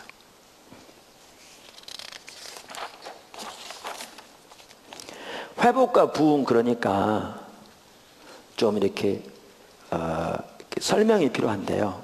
일반적으로 이렇게 학자들이 하나님의 부흥은 2단계로 온다 이렇게 말해요. 그 2단계를 사람들마다 부르는 이름은 좀 달라요. 그러니까 첫 번째 단계는 뭐냐면 교회 내 회복의 역사가 먼저 있다는 거예요. 교회 내, 하나님의 교회 내. 이거를 어떤 사람들은 리뉴얼이라고 그래요. 영어로 말하면 갱신. 어떤 사람들 이거를 리바이벌, 부흥이라고 그래요. 다시 살다는 뜻이니까. 이게 부흥의 첫 번째 단계예요. 이 2단계에 있다는 건 다 동의하는 바예요. 그럼 그 다음에 부흥은 뭐냐 하면 이제 하나님의 성령이 강력하게 임하셔서 이 영향력이 안 믿는 사회 전체로 퍼져가는, 그래서 대규모로 이런 영혼들이 주님께 돌아오고 그 사회 전체가, 때로는 국가 전체가 바뀌고, 그러니까 영국만 하더라도 요한에스를 통한 하나님의 부흥이 없었더라면요, 그 나라도 프랑스처럼 시민 봉기가 일어나고 해서 100년이나 후퇴할 수 있는 그러한 상황이었는데 그 나라를 구원한 게 요한에스를 통한 하나님의 부흥이에요. 이건 안 믿는 역사가들도 동의하는 거거든요. 이렇게 이게 이제 부흥이에요. 이 2번째 단계를 어떤 사람들은 리바이벌이라고 그래요. 처음 거를 리뉴얼이라고 그러는 사람들은 이걸 리바이벌이라고 그래요. 이걸 갱신이라고 말하면 이걸 부흥이라고 그래요. 어떤 사람들은 처음 교회 안에 일어나는 것을 리바이벌, 부흥이라고 그러면 이 부흥을 awakening이라고 그래요. 각성이라고. 그래서 미국 말로 제1차 각성운동, 2차 각성운동, First Great Awakening 이렇게 말하잖아요. 첫 번째 대각성 이렇게 말하잖아요. 이거를 이렇게 말해요. 이렇게 2단계로 와요. 그럼 제가 말한 회복이라는 것은 이 교회 내에서 회복의 역사가 일어나는, 이걸 회복이라고 저는 부르는 거예요. 어떤 사람이 이걸 리뉴얼이라고 부르기도 하고, 어떤 사람이 이거를 리바이벌, 부흥이라고 부르기도 하고, 그 다음에 이제 하나님께서 강력하게 임하셔서 지역사회, 더 나아가 나라, 때로는 여러 나라들로 이렇게 퍼져가는. 여러분, 우리나라에 1907년 평양 대부흥이 있었다고 그랬죠. 이거요, 1904년에 웨일스에 있었던 웨일스 부흥의 불똥입니다. 그 웨일스 부흥이 인도로 중국으로도 가게 되었고요. 그게 평양까지 오게 된 겁니다. 여기서 처음 시작한 게 아닙니다. 1904년에 웨일즈에서 부흥이 일어났습니다. 에반 로버츠를 통해서 그 부흥이 여기까지 온 겁니다. 이처럼 하나님 부흥이 임하면 한 나라뿐만, 지역뿐만 나라뿐만 아니라 이게 여러 나라들로 퍼져갑니다. 이거를 저는 부흥이라고 그럽니다. 그러니까 회복과 부흥이라고 부르면 이 부흥의 두 단계를 말하는 겁니다. 두 단계를 말하는 겁니다. 근데 이렇습니다. 우리가 하나님 얼굴을 구하는 것부터 시작하고 중보기도 예배 등 이렇게 하나님의 길로 서면 이 회복의 역사, 제가 말한 회복은 첫 번째 단계를 말한다고 했잖아요. 이 회복의 역사는 항상 일어납니다. 항상 일어납니다. 부흥이 오기 전이라도. 이 회복의 역사와 부흥의 차이는 한 가지 차이밖에 없습니다. 규모의 차이입니다. 규모의 차이입니다. 예를 들면 뭐 봄에 비가 내리잖아요. 어떨 때는 촉촉이 더 많이 올 수 있어요. 이렇게 주님께 돌아가면 주님이 임하셔서 성령의 단비를 임하시고, 여러분 컨퍼런스 동안도 너무나 귀한 일 하시잖아요. 우리 모임들 가운데 귀한 일 하시거든요. 이게 뭐냐면 그 부흥의 비와 같아요. 근데 이런 단비와 같아요. 근데 여러분 여름에 보면 게릴라 성 폭우라고 그러잖아요. 그냥 한 시간만 쏟아져도 그냥 낮은 척 그냥 잠겨버리는, 이렇게 대규모로 오는 게 뭐냐면 그게 부흥입니다. 이게 부흥이에요. 근데 이 둘이 연관이 있어요. 그게 뭐냐면 하나님의 이 부흥이 오기 전에 하나님은 항상 그 예비 단계에서 회복의 역사가 일어나게 하셔서, 쉽게 말하면 제 표현이에요. 이게 먼저 와야 그 다음에 부흥이 온다는 거예요. 교회 내에 일어나지 않은 것이 교회 밖에서 일어날 수 없다는 게, 교회를 통해서 먼저 이 내부에 일어나야 돼요. 내부에. 근데 이제 문제는 이거예요. 내부에 일어난 것만. 그래서 이거를 제가 어제 뭘로 말씀드렸냐면, 어제 저녁에 모세 중보기도의 세 번째 단계, 하나님은 축복은 주겠다, 근데 나는 안 가겠다, 이렇게 말할 때 모세가 올라가서 하나님이 함께 안 가시려고 차라리 우리를 사막에 두세요. 우리는 하나님이 함께 하지 않은 어떠한 축복도 세상의 성공도 주님 원치 않아요. 사회과학자 원치 않아요. 저에겐 주님이 필요합니다. 주님을 아는 게 필요하고 주님과 함께 있기 원해요. 주님의 영광을 보기 원해요. 그렇게 간절히 갈망하고 사모했을 때 어떻게 했느냐, 주님이 오셨죠. 이거를 뭐라고 표현하냐면 구름기둥이 돌아왔다, 이렇게 표현한다고요. 이분은 이거를 저는 뭐라고 표현하냐면 교회 내 회복의 역사가 일어나요. 근데 여기서 만족해서는 안 된다는 거예요. 우리가 모세처럼 이걸로 만족해서는 안 된다는 거예요. 모세는 거기서 멈추지 않았어요. 거기서 더 나아갔어요. 그게 뭐였죠? 주님 주의 영광을 보여주세요. 여섯 번째 설교가 그겁니다. 하나님의 부흥은 하나님의 영광이 임하는 겁니다. 2000년 기독교 역사, 여기 뭐죠? 교회 역사를 볼 때 그게 부흥입니다. 그러니까 이 회복의 역사에서 만족하지 않고 우리는 어디까지 가기를 지금 우리가 기도할 때냐면 이 부흥까지 가기를 왜 기도할 때라고요? 하나님의 영광이 이 나라 전체 가운데 임하는 그날까지 가야 되기 위해서 기도한다고요. 그래서 이 나라 전체의 교회가 영향을 받고 전체의 교회가 하나님의 부흥의 불길에 휩쓸리고 이 전체의 교회가 회복되는 그날까지 가야 한다는 거예요. 그게 그 얘기예요, 여러분. 근데 그런 예배와 관련해서 말씀드리면 뭐냐 하면, 예배 회복이 부흥을 예비하는 길이라는 말은 뭐냐면요, 이 부흥의 역사가 오기 전에 교회 내 먼저 회복이 있어야 되는데 여기에서 예배가 회복되는 있어야 한다는 거예요. 여기에서 예배가 회복되는 일이 있어야 한다는 거예요.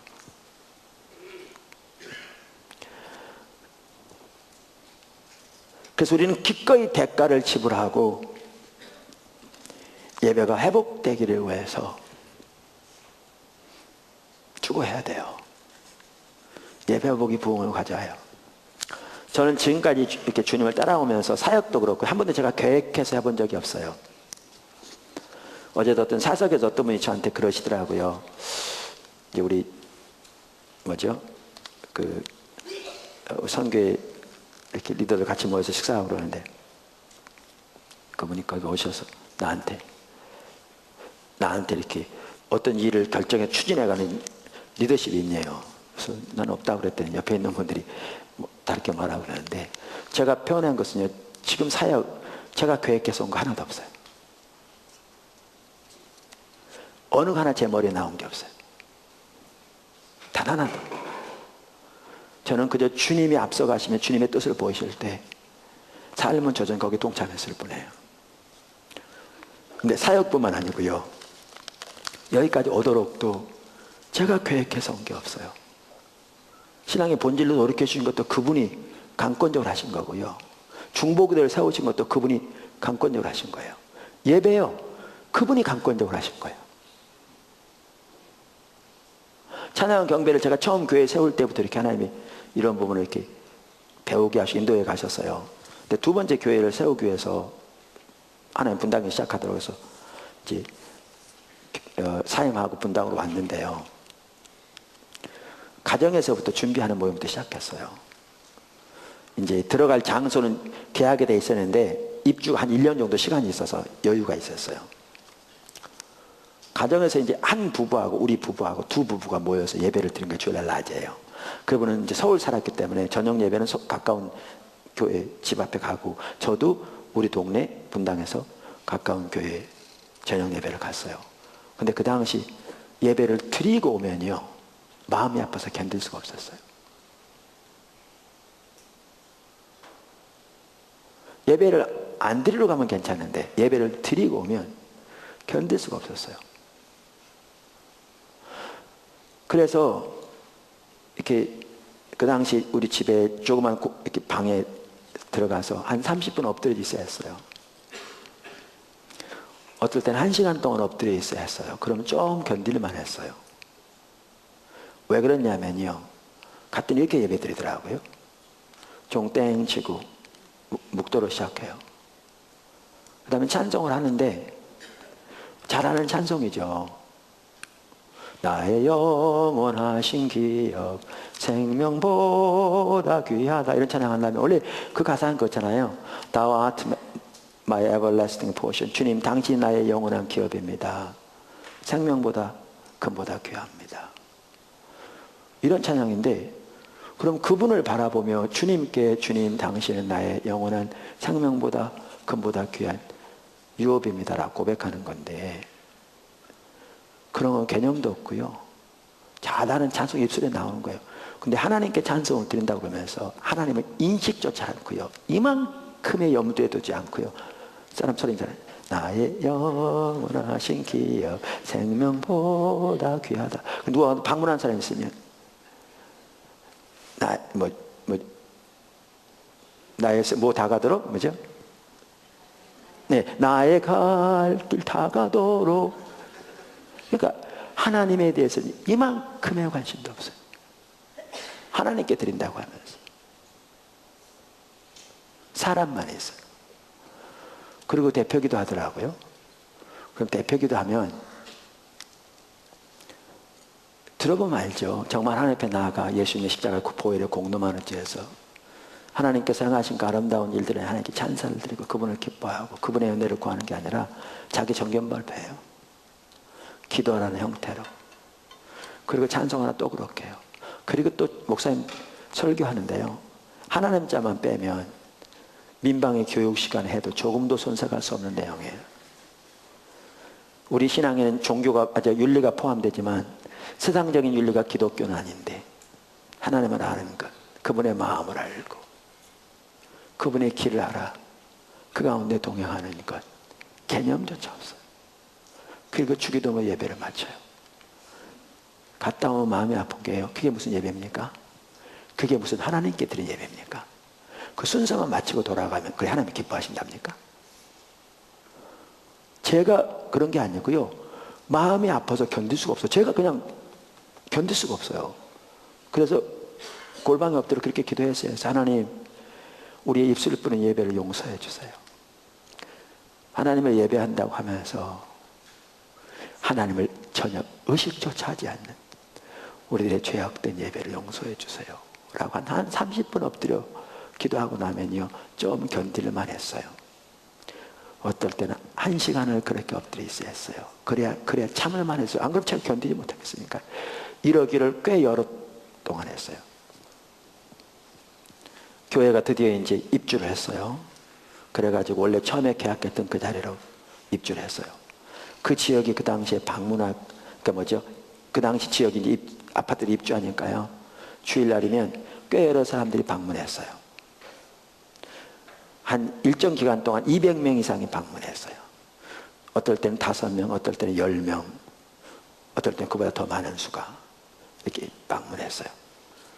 근데요, 그 200명 중에 제가 나중에 쉬어보니까 5명 정도만 남았더라고요. 나머지는 다 가버렸어요. 왜냐하면요, 2번 다시 못 올 만큼 강하게 설교하게 하셨어요.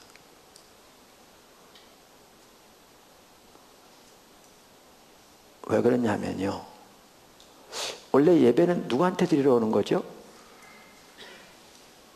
잘 모르시구나. 주일날 예배는 누구한테 드리러 오는 거죠? 진짜로요? 진짜로 그런가요?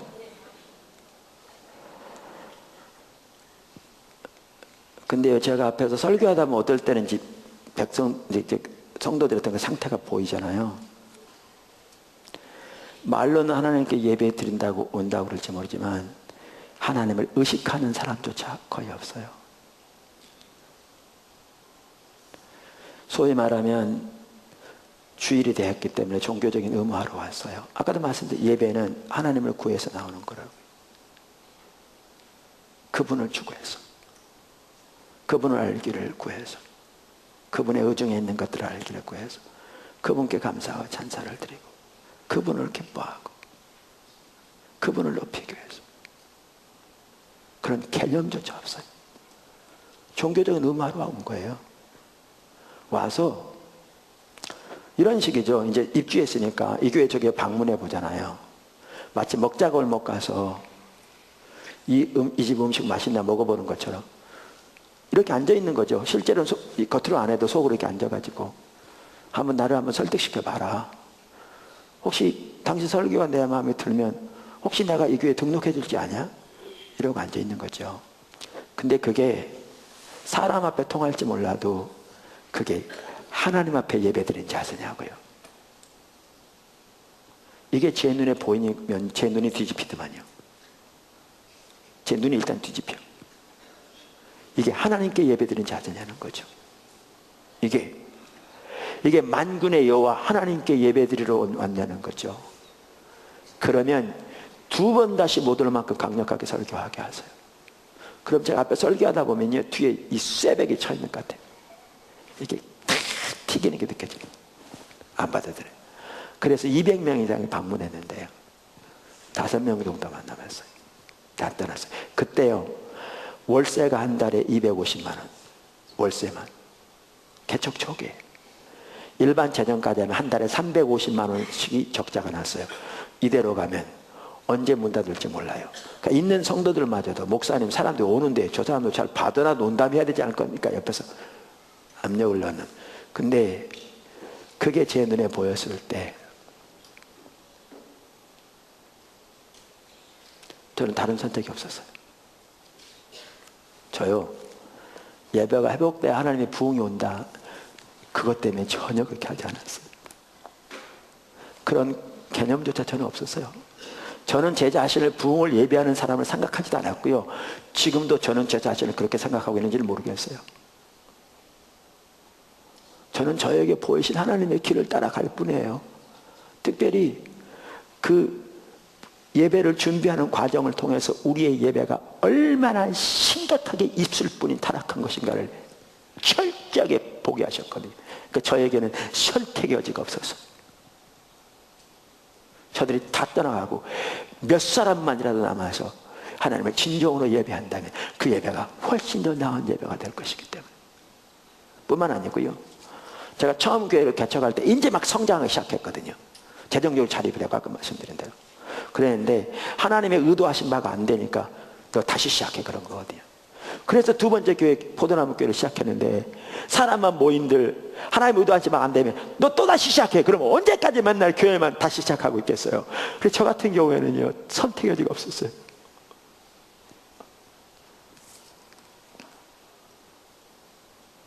그래서 주님만 의지하고 설 수밖에 없었어요.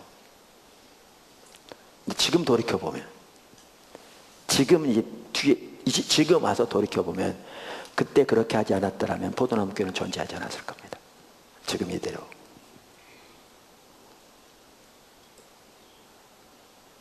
그리고 하나님께서 지금 포도나무 교회와 선교회를 통해서 행하고 계신 그 일들은 전혀 일어나지 않았을 겁니다. 절대로.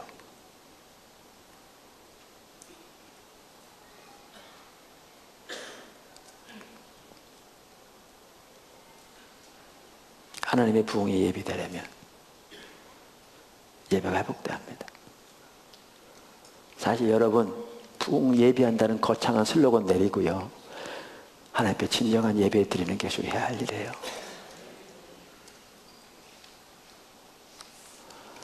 작은 두 번째, 부흥이 오는 중요한 이유가 뭐냐? 하나님께 드린 참다운 예배가 드려지기 위해서예요. 저는 말라기서를 보다가 참다운 예배를 갈망하는 하나님의 갈망을 보는 것 같더라고요. 그분의 마음 속에서 부르짖는 소리를 들은 것 같더라고요. 여러분 성경을 보시면 하나님이 이렇게 표현해도 될지 모르겠어요. 참다운 예배를 위해서 울부짖고 계세요. 이렇게 표현해도 될지 모르겠어요. 근데 말라기서 1장을 보실래요? 1장 6절부터 여러분 잘 아세요. 계속 뭐에 대해서 말하는 구절이냐? 타락한 예배에 대해서 말하는 구절이에요. 지금 쭉 보세요. 아까 봤던 구절에 내 이름을 멸시하는 제사장들아, 그랬더니 우리가 어떻게 주의 이름을 멸시했나이까. 7절 너희가 더러운 떡을 나의 제단에 드리고 또 말하기를 우리가 어떻게 주를 더럽게 하였나이까 하는도다. 전혀 모르죠. 그들 행실이 그렇게 말하고 있었다는 거예요. 그러면서 눈 먼 곳 들여보라. 총독이 누가 받겠냐. 그 9절을 보세요. 만군의 여호와가 이르노라 너희는 하나님께 은혜를 구하면서 우리를 불쌍히 여기서 하여보라. 너희가 이같이 행하였으니 내가 너희 중 하나님들 받겠느냐. 보세요. 하나님을 버렸고요, 예배가 타락했고 삶이 하나님 버렸기 때문에 생명이 거쳤어요. 기도 안 들려가 듣겠냐. 그래서 심지어 나중에 보면요, 너희가 어려움을 당해서 내게 나와, 성전에 나와 얼마나 간절하게 부르짖든지 눈물로 인해서 성전이 가리는 만큼 내게 부르짖지만 내가 듣지 않겠다 그래. 생명이 갇혀있어. 10절 자 보세요. 만군의 여호와가 이르노라 너희가 내 제단에 헛되이 불사르지 못하게 하기 위하여 너희 중에 성전문을 닫을 자가 있었으면 좋겠도다. 내가 너희를 기뻐하지 아니하며 너희 손에 드리는 것을 받지도 않니. 보세요. 얼마나 탄식하고 있어요. 누가 제발 저 성전문을 닫아버려 해서 다시는 내게 이 헛된 예배를 드리지 못하도록 했으면 내가 편하겠다. 보이세요? 근데 그 다음에요, 하나님이 뜬금없이 이 말씀을 하세요. 이게 여기 들어갈 내용이 아니에요. 11절. 왜냐하면요, 13절 보세요. 12절 보세요. 그러나 너희는 말하기를 여호와의 식탁은 더러워졌고 그 외에 있는 과일 곧 먹을 것은 경멸히 여길 것이 하여 내 이름을 더럽히는다. 그러면 계속 뭐에 대해서 말하냐면 타락한 예배를 말해요. 그러니까 지금 타락한 예배를 계속 말하고 있는 거예요. 그러면서 누가 제발 좀 성전문을 닫아버려서 더 이상 이런 타락한 예배를 내게 못 드리겠으면 좋겠다 이렇게 탄식하세요.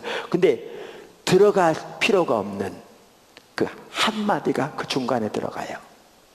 전혀 거기 안 맞는 말이에요. 중간에 들어가요. 근데 여기에 참된 예배를 향한 하나님의 절규가 있어요. 여기에 11절 보세요. 만군의 여호와가 이르노라 해 뜨는 곳에서부터 해 지는 곳까지 이방 민족 중에서 내 이름이 크게 될 것이라. 각처에서 내 이름을 위하여 분향하며 깨끗한 제물로 드리리니 이는 내 이름이 이방 민족 중에서 크게 될 것입니다. 이렇게 타락한 예배를 말하면서 견디지 못해 하시면서 그 말하는 중간에 딱 한마디를 넣어요. 그러면서 뭐라고 그러냐면 그날에는 나에게 참된 예배가 드려질 날이 올 거야. 보이세요? 그날에는 나에게 참된 예배가 드려질 날이 올 거야. 이처럼 주님은 참된 예배를 열망하세요. 근데 그러면서 뭐라고 그랬냐면 해 뜨는 곳부터 해 지는 곳까지 이방 민족 중에 내 이름이 크게 될 것이라. 이게요 하나님의 부흥이 임하는 것을 말하는 거거든요. 그러니까 그 탄식하면서 하나님께 참다운 예배가 드려지기 위해 하나님의 부흥을 보내실 것을 바라보고 계세요. 그리고 이어서 타락한 예배를 계속 말씀하세요. 여기에 보시면 참된 예배를 향한 하나님의 절규가 들어있어요. 저는 이렇게 생각해요. 이 하나님의 마음을 하나님이 목회자들 마음속에 부어주시기를 원해요. 이 참된 예배를 향한 이 하나님의 마음을, 이 하나님의 질투를 하나님이 목회자들에게 부어주시기를 원해요. 여러분 속에 이 참된 예배를 향한 이 하나님의 질투가 여러분 속에 있다면 여러분이 인도하는 예배에 대한 관점과 이해와 태도가 완전히 달라질 텐데, 초점이 완전히 달라질 텐데.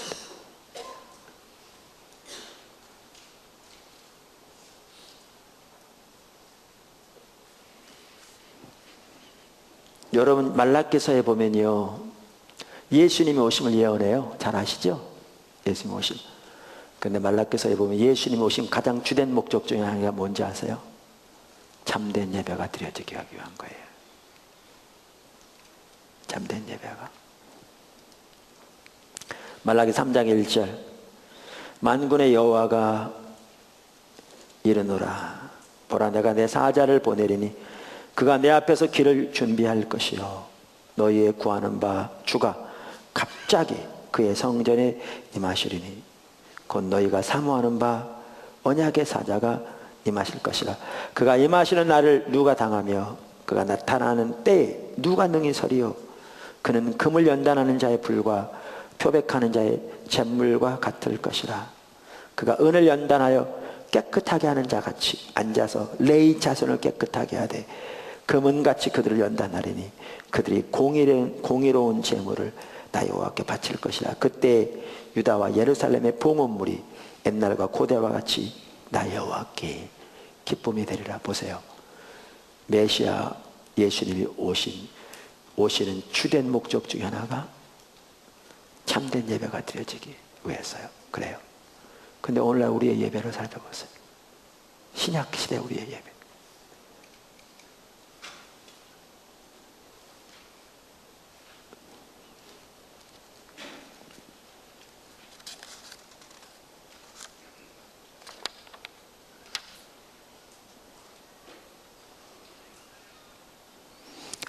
저는 그 하나님의 그 부흥이 임하는 주된 목적 중에 하나가 예배라고 말씀드렸는데, 저는 개인적으로 이런 부분을 보면서 성경에서 말씀하신 말을 이렇게 그렇구나 이렇게 깨달을 때가 있어요. 우리가 이제 십자가 복음 학교가 있고요. 2주 동안 이렇게 합숙하면서 집중적으로 십자가 복음 훈련하는 거거든요. 저녁에 중보기도 하고 또 조별 모임도 있고 낮에는 강의하고 또 아침에는 큐티도 하고 훈련받는 기간이 있는데, 십자가 복음 학교도 있고 성령의 사역 학교도 있고 하나님 인도 학교도 있고 또 예배와 중보기도 학교, 앞으로는 예배 학교 중보기도를 따로 나눠서 하려고 그러는데 이게 있어요. 근데 제가 예배와 중보기도 학교를 아마 2-3번 했나? 많이는 아직 안 했는데요. 십자가 복음 학교를 많이 했죠.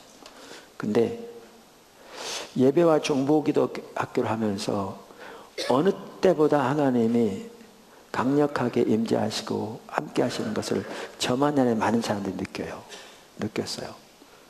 그걸 보면서 참된 예배에 대한 이 하나님의 열망이 얼마나 큰 것인가를 이렇게 피부로 느끼겠더라고요. 성경에서 그 내용을 볼 수 있는데요. 그 삶에서 경험하는 거죠. 뿐만 아니라 그렇게 모였을 때 집중적으로 하나님이 이렇게 우리 기도 중에나 이렇게 조별 모임이나 말씀하셨던 게 뭐냐면 부흥에 대한 부분이었어요. 그만큼 예배와 부흥이 밀접한 관계가 있는 거죠. 지금 포도나무교회 사물교 선교를 통해서 군사역이 매우 확산되고 있어요. 여기 군목으로 섬기실 목사님도 와 계시고요. 매우 엄청나게 확산되고 있어요. 근데 저는 이렇게 군정병 지체교육 이렇게 할 때 신앙의 본질로 돌이켜야 되잖아요. 그게 핵심이에요. 그런 부분 나누면서 집체교육 했더니 하나님 엄청 역사하시더라고요. 군에는 부흥이 온 것 같아요. 막 그렇게 역사하시더라고요. 그러면서 예배는 너무나 당연한 그냥 건 줄 알았는데요. 그러니까 제가 미련한 거죠. 군에서부터 군정 찬양 집회가 이렇게 요청이 있기 시작했어요. 그러면서 하나님이 강력하게 뒷받침하신 걸 보게 됐어요. 그러면 제가 깨달은 게 그거예요. 맞아. 하나님은 그렇게 참된 예배를 열망하시는데, 그리고 하나님의 부흥과 이 예배는 밀접한 관계가 있는데, 이게 보여지더라고요. 하나의 예입니다만 한 번은 찬양 집회를 하는데 오후에는 찬양팀들 나누어서 한 번은 어느 그 대대 집회에서 했는데요. 찬양팀이 참석했는데 장교까지 30몇 명이 참석했어요. 우리 목사님 섬기는 교회 찬양팀만 대대급 교회인데 우리 팀들이 가서 했는데 1박 2일로 마지막 시간에는 장교들과 사병들이 서로 끌어안고 상대방에 대한 옳지 못한 태도 용서를 구하고 막 울고 난리가 났대요. 한 번은 찬양 집회를 이렇게 하는데 어느 부대에서 이렇게 각 세션별로 나눠서 하고 오후에 또 모여서 같이 하는 예배하는 시간인데 한 병사가 뛰어나가더래요 밖으로. 제가 우리 선교국장에 보고 들은 바예요. 그래서 또 누가 막 갑자기 뛰쳐나가고 그러면 좀 부대니까 신경 쓰이잖아요. 그래서 우리 군선교위원장님 또 선교국장님 쫓아나갔대요. 나갔더니 하늘을 쳐다보고 울고 있더래요. 그 형제가 바로 얼마 전에 그 부대에서 침례를 우리가 침례식 뭐 할 때 침례받은 형제인데 앉아있는데 하나님의 사랑이 마음에 부어지는데 가슴이 터질 것 같아 견디지 못해서 튀어나와서 하늘을 쳐다보고 울고 있는 거예요.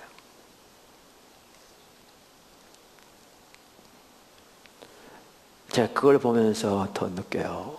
참된 예배를 향한 하나님의 마음이 얼마나 크신가. 그리고 예배 회복과 부흥이 얼마나 밀접한 관계가 있는가. 우리 캠퍼스 사역을 위해서 하나님이 지금 얼마 전부터 기도하게 하시고 캠퍼스를 위해서 중보기도하는 팀 있는 캠퍼스들이 지금 전국에 꽤 많지는 않지만 10몇 개인가 20개 가까이 되는 것 같고 이번에 또 캠퍼스 사역 확산될 수 있는 계기가 마련되어지고 있고 그런데 기도 중에도 하나님께서 우리에게 지금 아직 전체 윤곽은 안 잡혔지만 주신 것 중에 하나가 캠퍼스에서 하나님께 대한 참다운 예배가 올려지기를 열망하고 계시는 거죠. 여기에 하나님의 부흥이 오기를 원하시니까.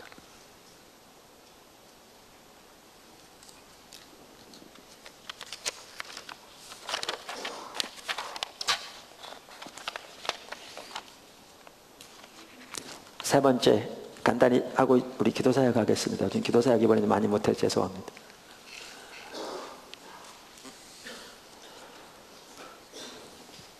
참다운 예배. 참다운 예배를 다 살펴볼 수 없죠. 이 짧은 시간에. 여러분 예배 회복 책이 있으니까요.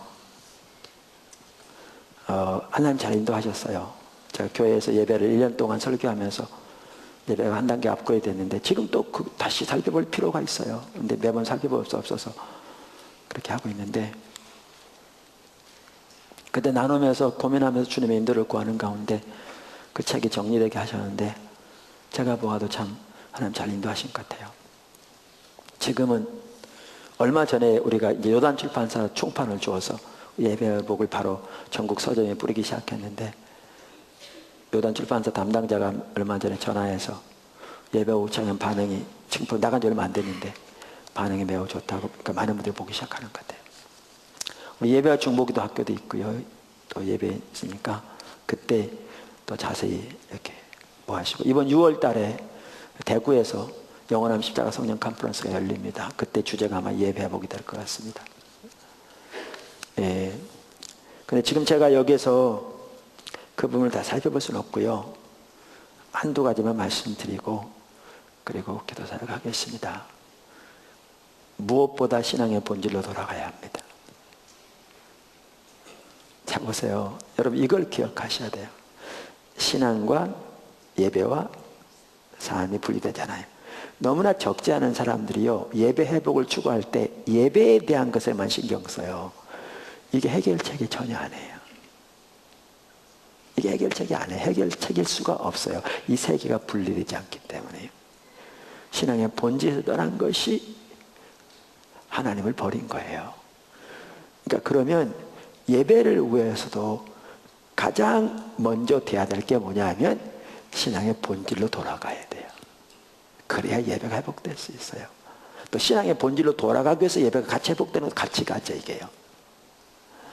여러분, 이 한 좋은 예가 어디냐면요, 우리가 마지막 날 살펴보려고 하는 건데, 마지막 시간에 사무엘상 7장에 나오는 미스바 성이에요. 미스바 성이에요. 미스바 성에는 단순한 하나의 성회가 아니고요, 그 당시 이스라엘 백성들이 신앙의 본질로 돌아간 사건이에요. 자, 보세요. 사무엘상 7장 3절 4절을 보세요. 7장 3절 4절. 사무엘이 온 이스라엘 족속에게 말하여 이르되, 만일 너희가 전심으로 여호와께 돌아오려거든. 하나님께 돌아간다는 말을 이미 살펴본 신앙의 본질로 돌아가는 거예요. 주님만 섬기는, 주님만 사랑하는.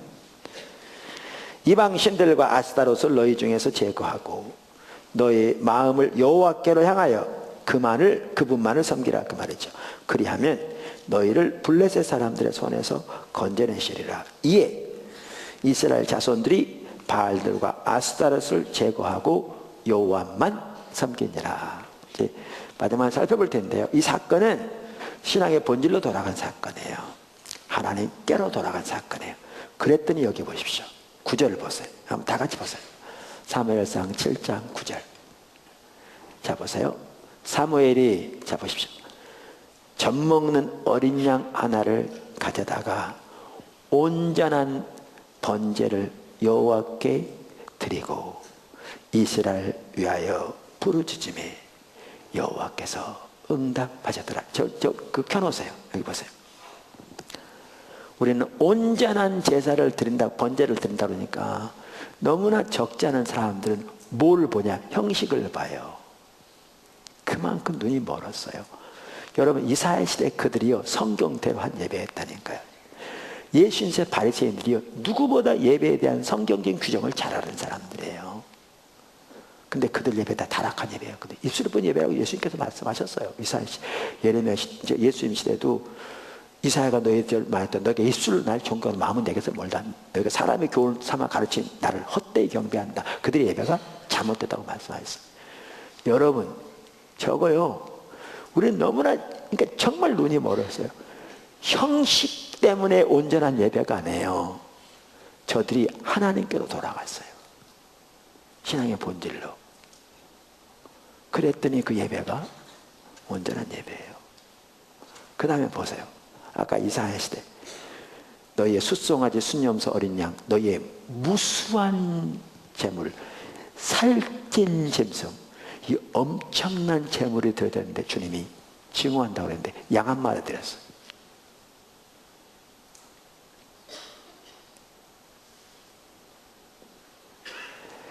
외부적인 모양을 보면 이게 비교가 되느냐고요. 근데 이사야 시대에 그 엄청난 외부적인 규모와 희생과 헌이 있었을지 몰라도 저들이 하나님 버렸으니까 이 예배가 너무너무 타락한, 견디지 못할 예배인데 저들이 하나님께 돌아오니까, 신앙의 본질로 돌아오니까 이 어린 양 한 마리의 예배를 온전한 제사라고 말하고 이 예배를 기쁘게 받으시고 하나님이 이 기도에 응답하세요.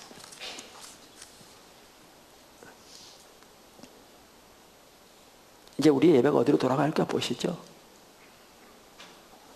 그 다음에 작은 두 번째, 이렇게 신앙의 본질로 돌아갈 뿐만 아니고 우리의 예배가 뭐냐? 우리의 예배가 신앙의 본질을 추구해서 나오는 거예요. 우리 예배의 핵심이 찬양과 경배고, 제가 예배 그런 건 저는 많은 경우 찬양과 경배를 의미해요. 우리의 예배 핵심 자체가 뭐냐? 하나님의 신앙의 본질을 추구해 나오는 거예요. 하나님을 구하여 나오는 거예요.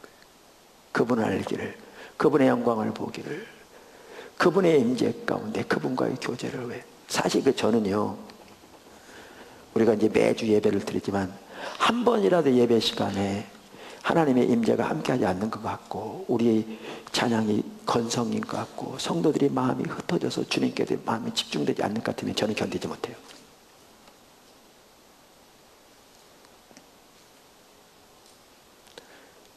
그러니까 어떤 사람들 제가 예민 반응하다고 이렇게 할지 몰라요. 근데 저는 견디지 못해요. 왜? 그 예배는 마당만 받는 예배니까. 그렇게 사람이 모인들 무슨 의미가 있으며. 근데 그게 반복되면 견디지 못하죠. 부르짖고 통구하고 애통하고 뭐가 문제인지 살피고,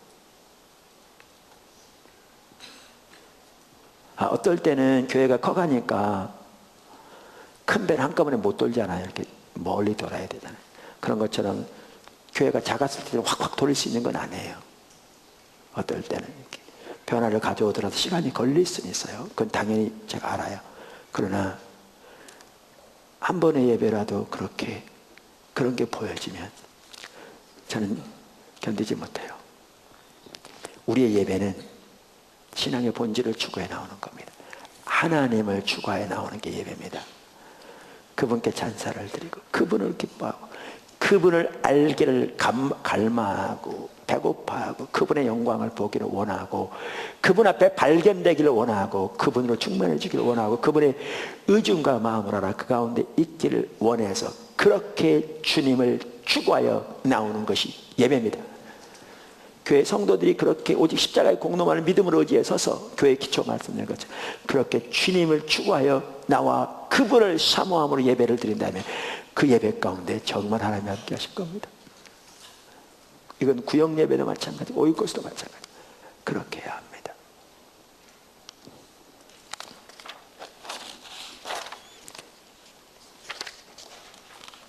여러분, 하나님을 향한 배고픔, 그게 우리 참다운 신앙과 예배의 시금석인지 아십니까?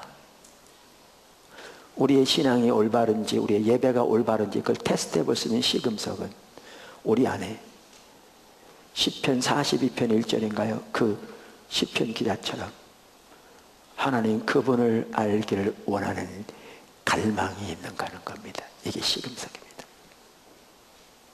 라오디게아 교회는 이게 철저히 무너져 있었습니다. 전혀 없었습니다. 안일함이 하늘을 찔렀습니다. 그러니 그 교회는 타락할 수밖에 없었습니다.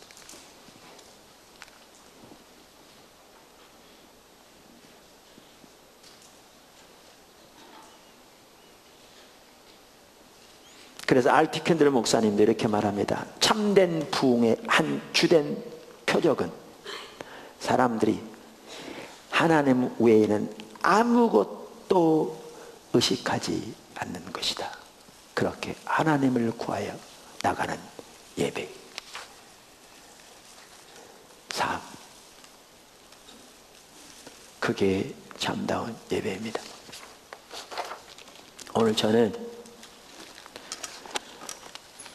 예배와 하나님의 부흥의 관계를 살펴보면서 참된 예배가 무엇인지를 살펴보았습니다. 그러니까 타락한 예배가 뭔지를 살펴봤습니다. 먼저 우리 현실을 보기 위해서, 그리고 어떻게 하나님의 부흥이 임하기 위해 정말 하나님의 얼굴을 구하는 삶으로 하나님의 얼굴을 구하는 예배로 나가야 될 것인가를 간단히 살펴보았고요.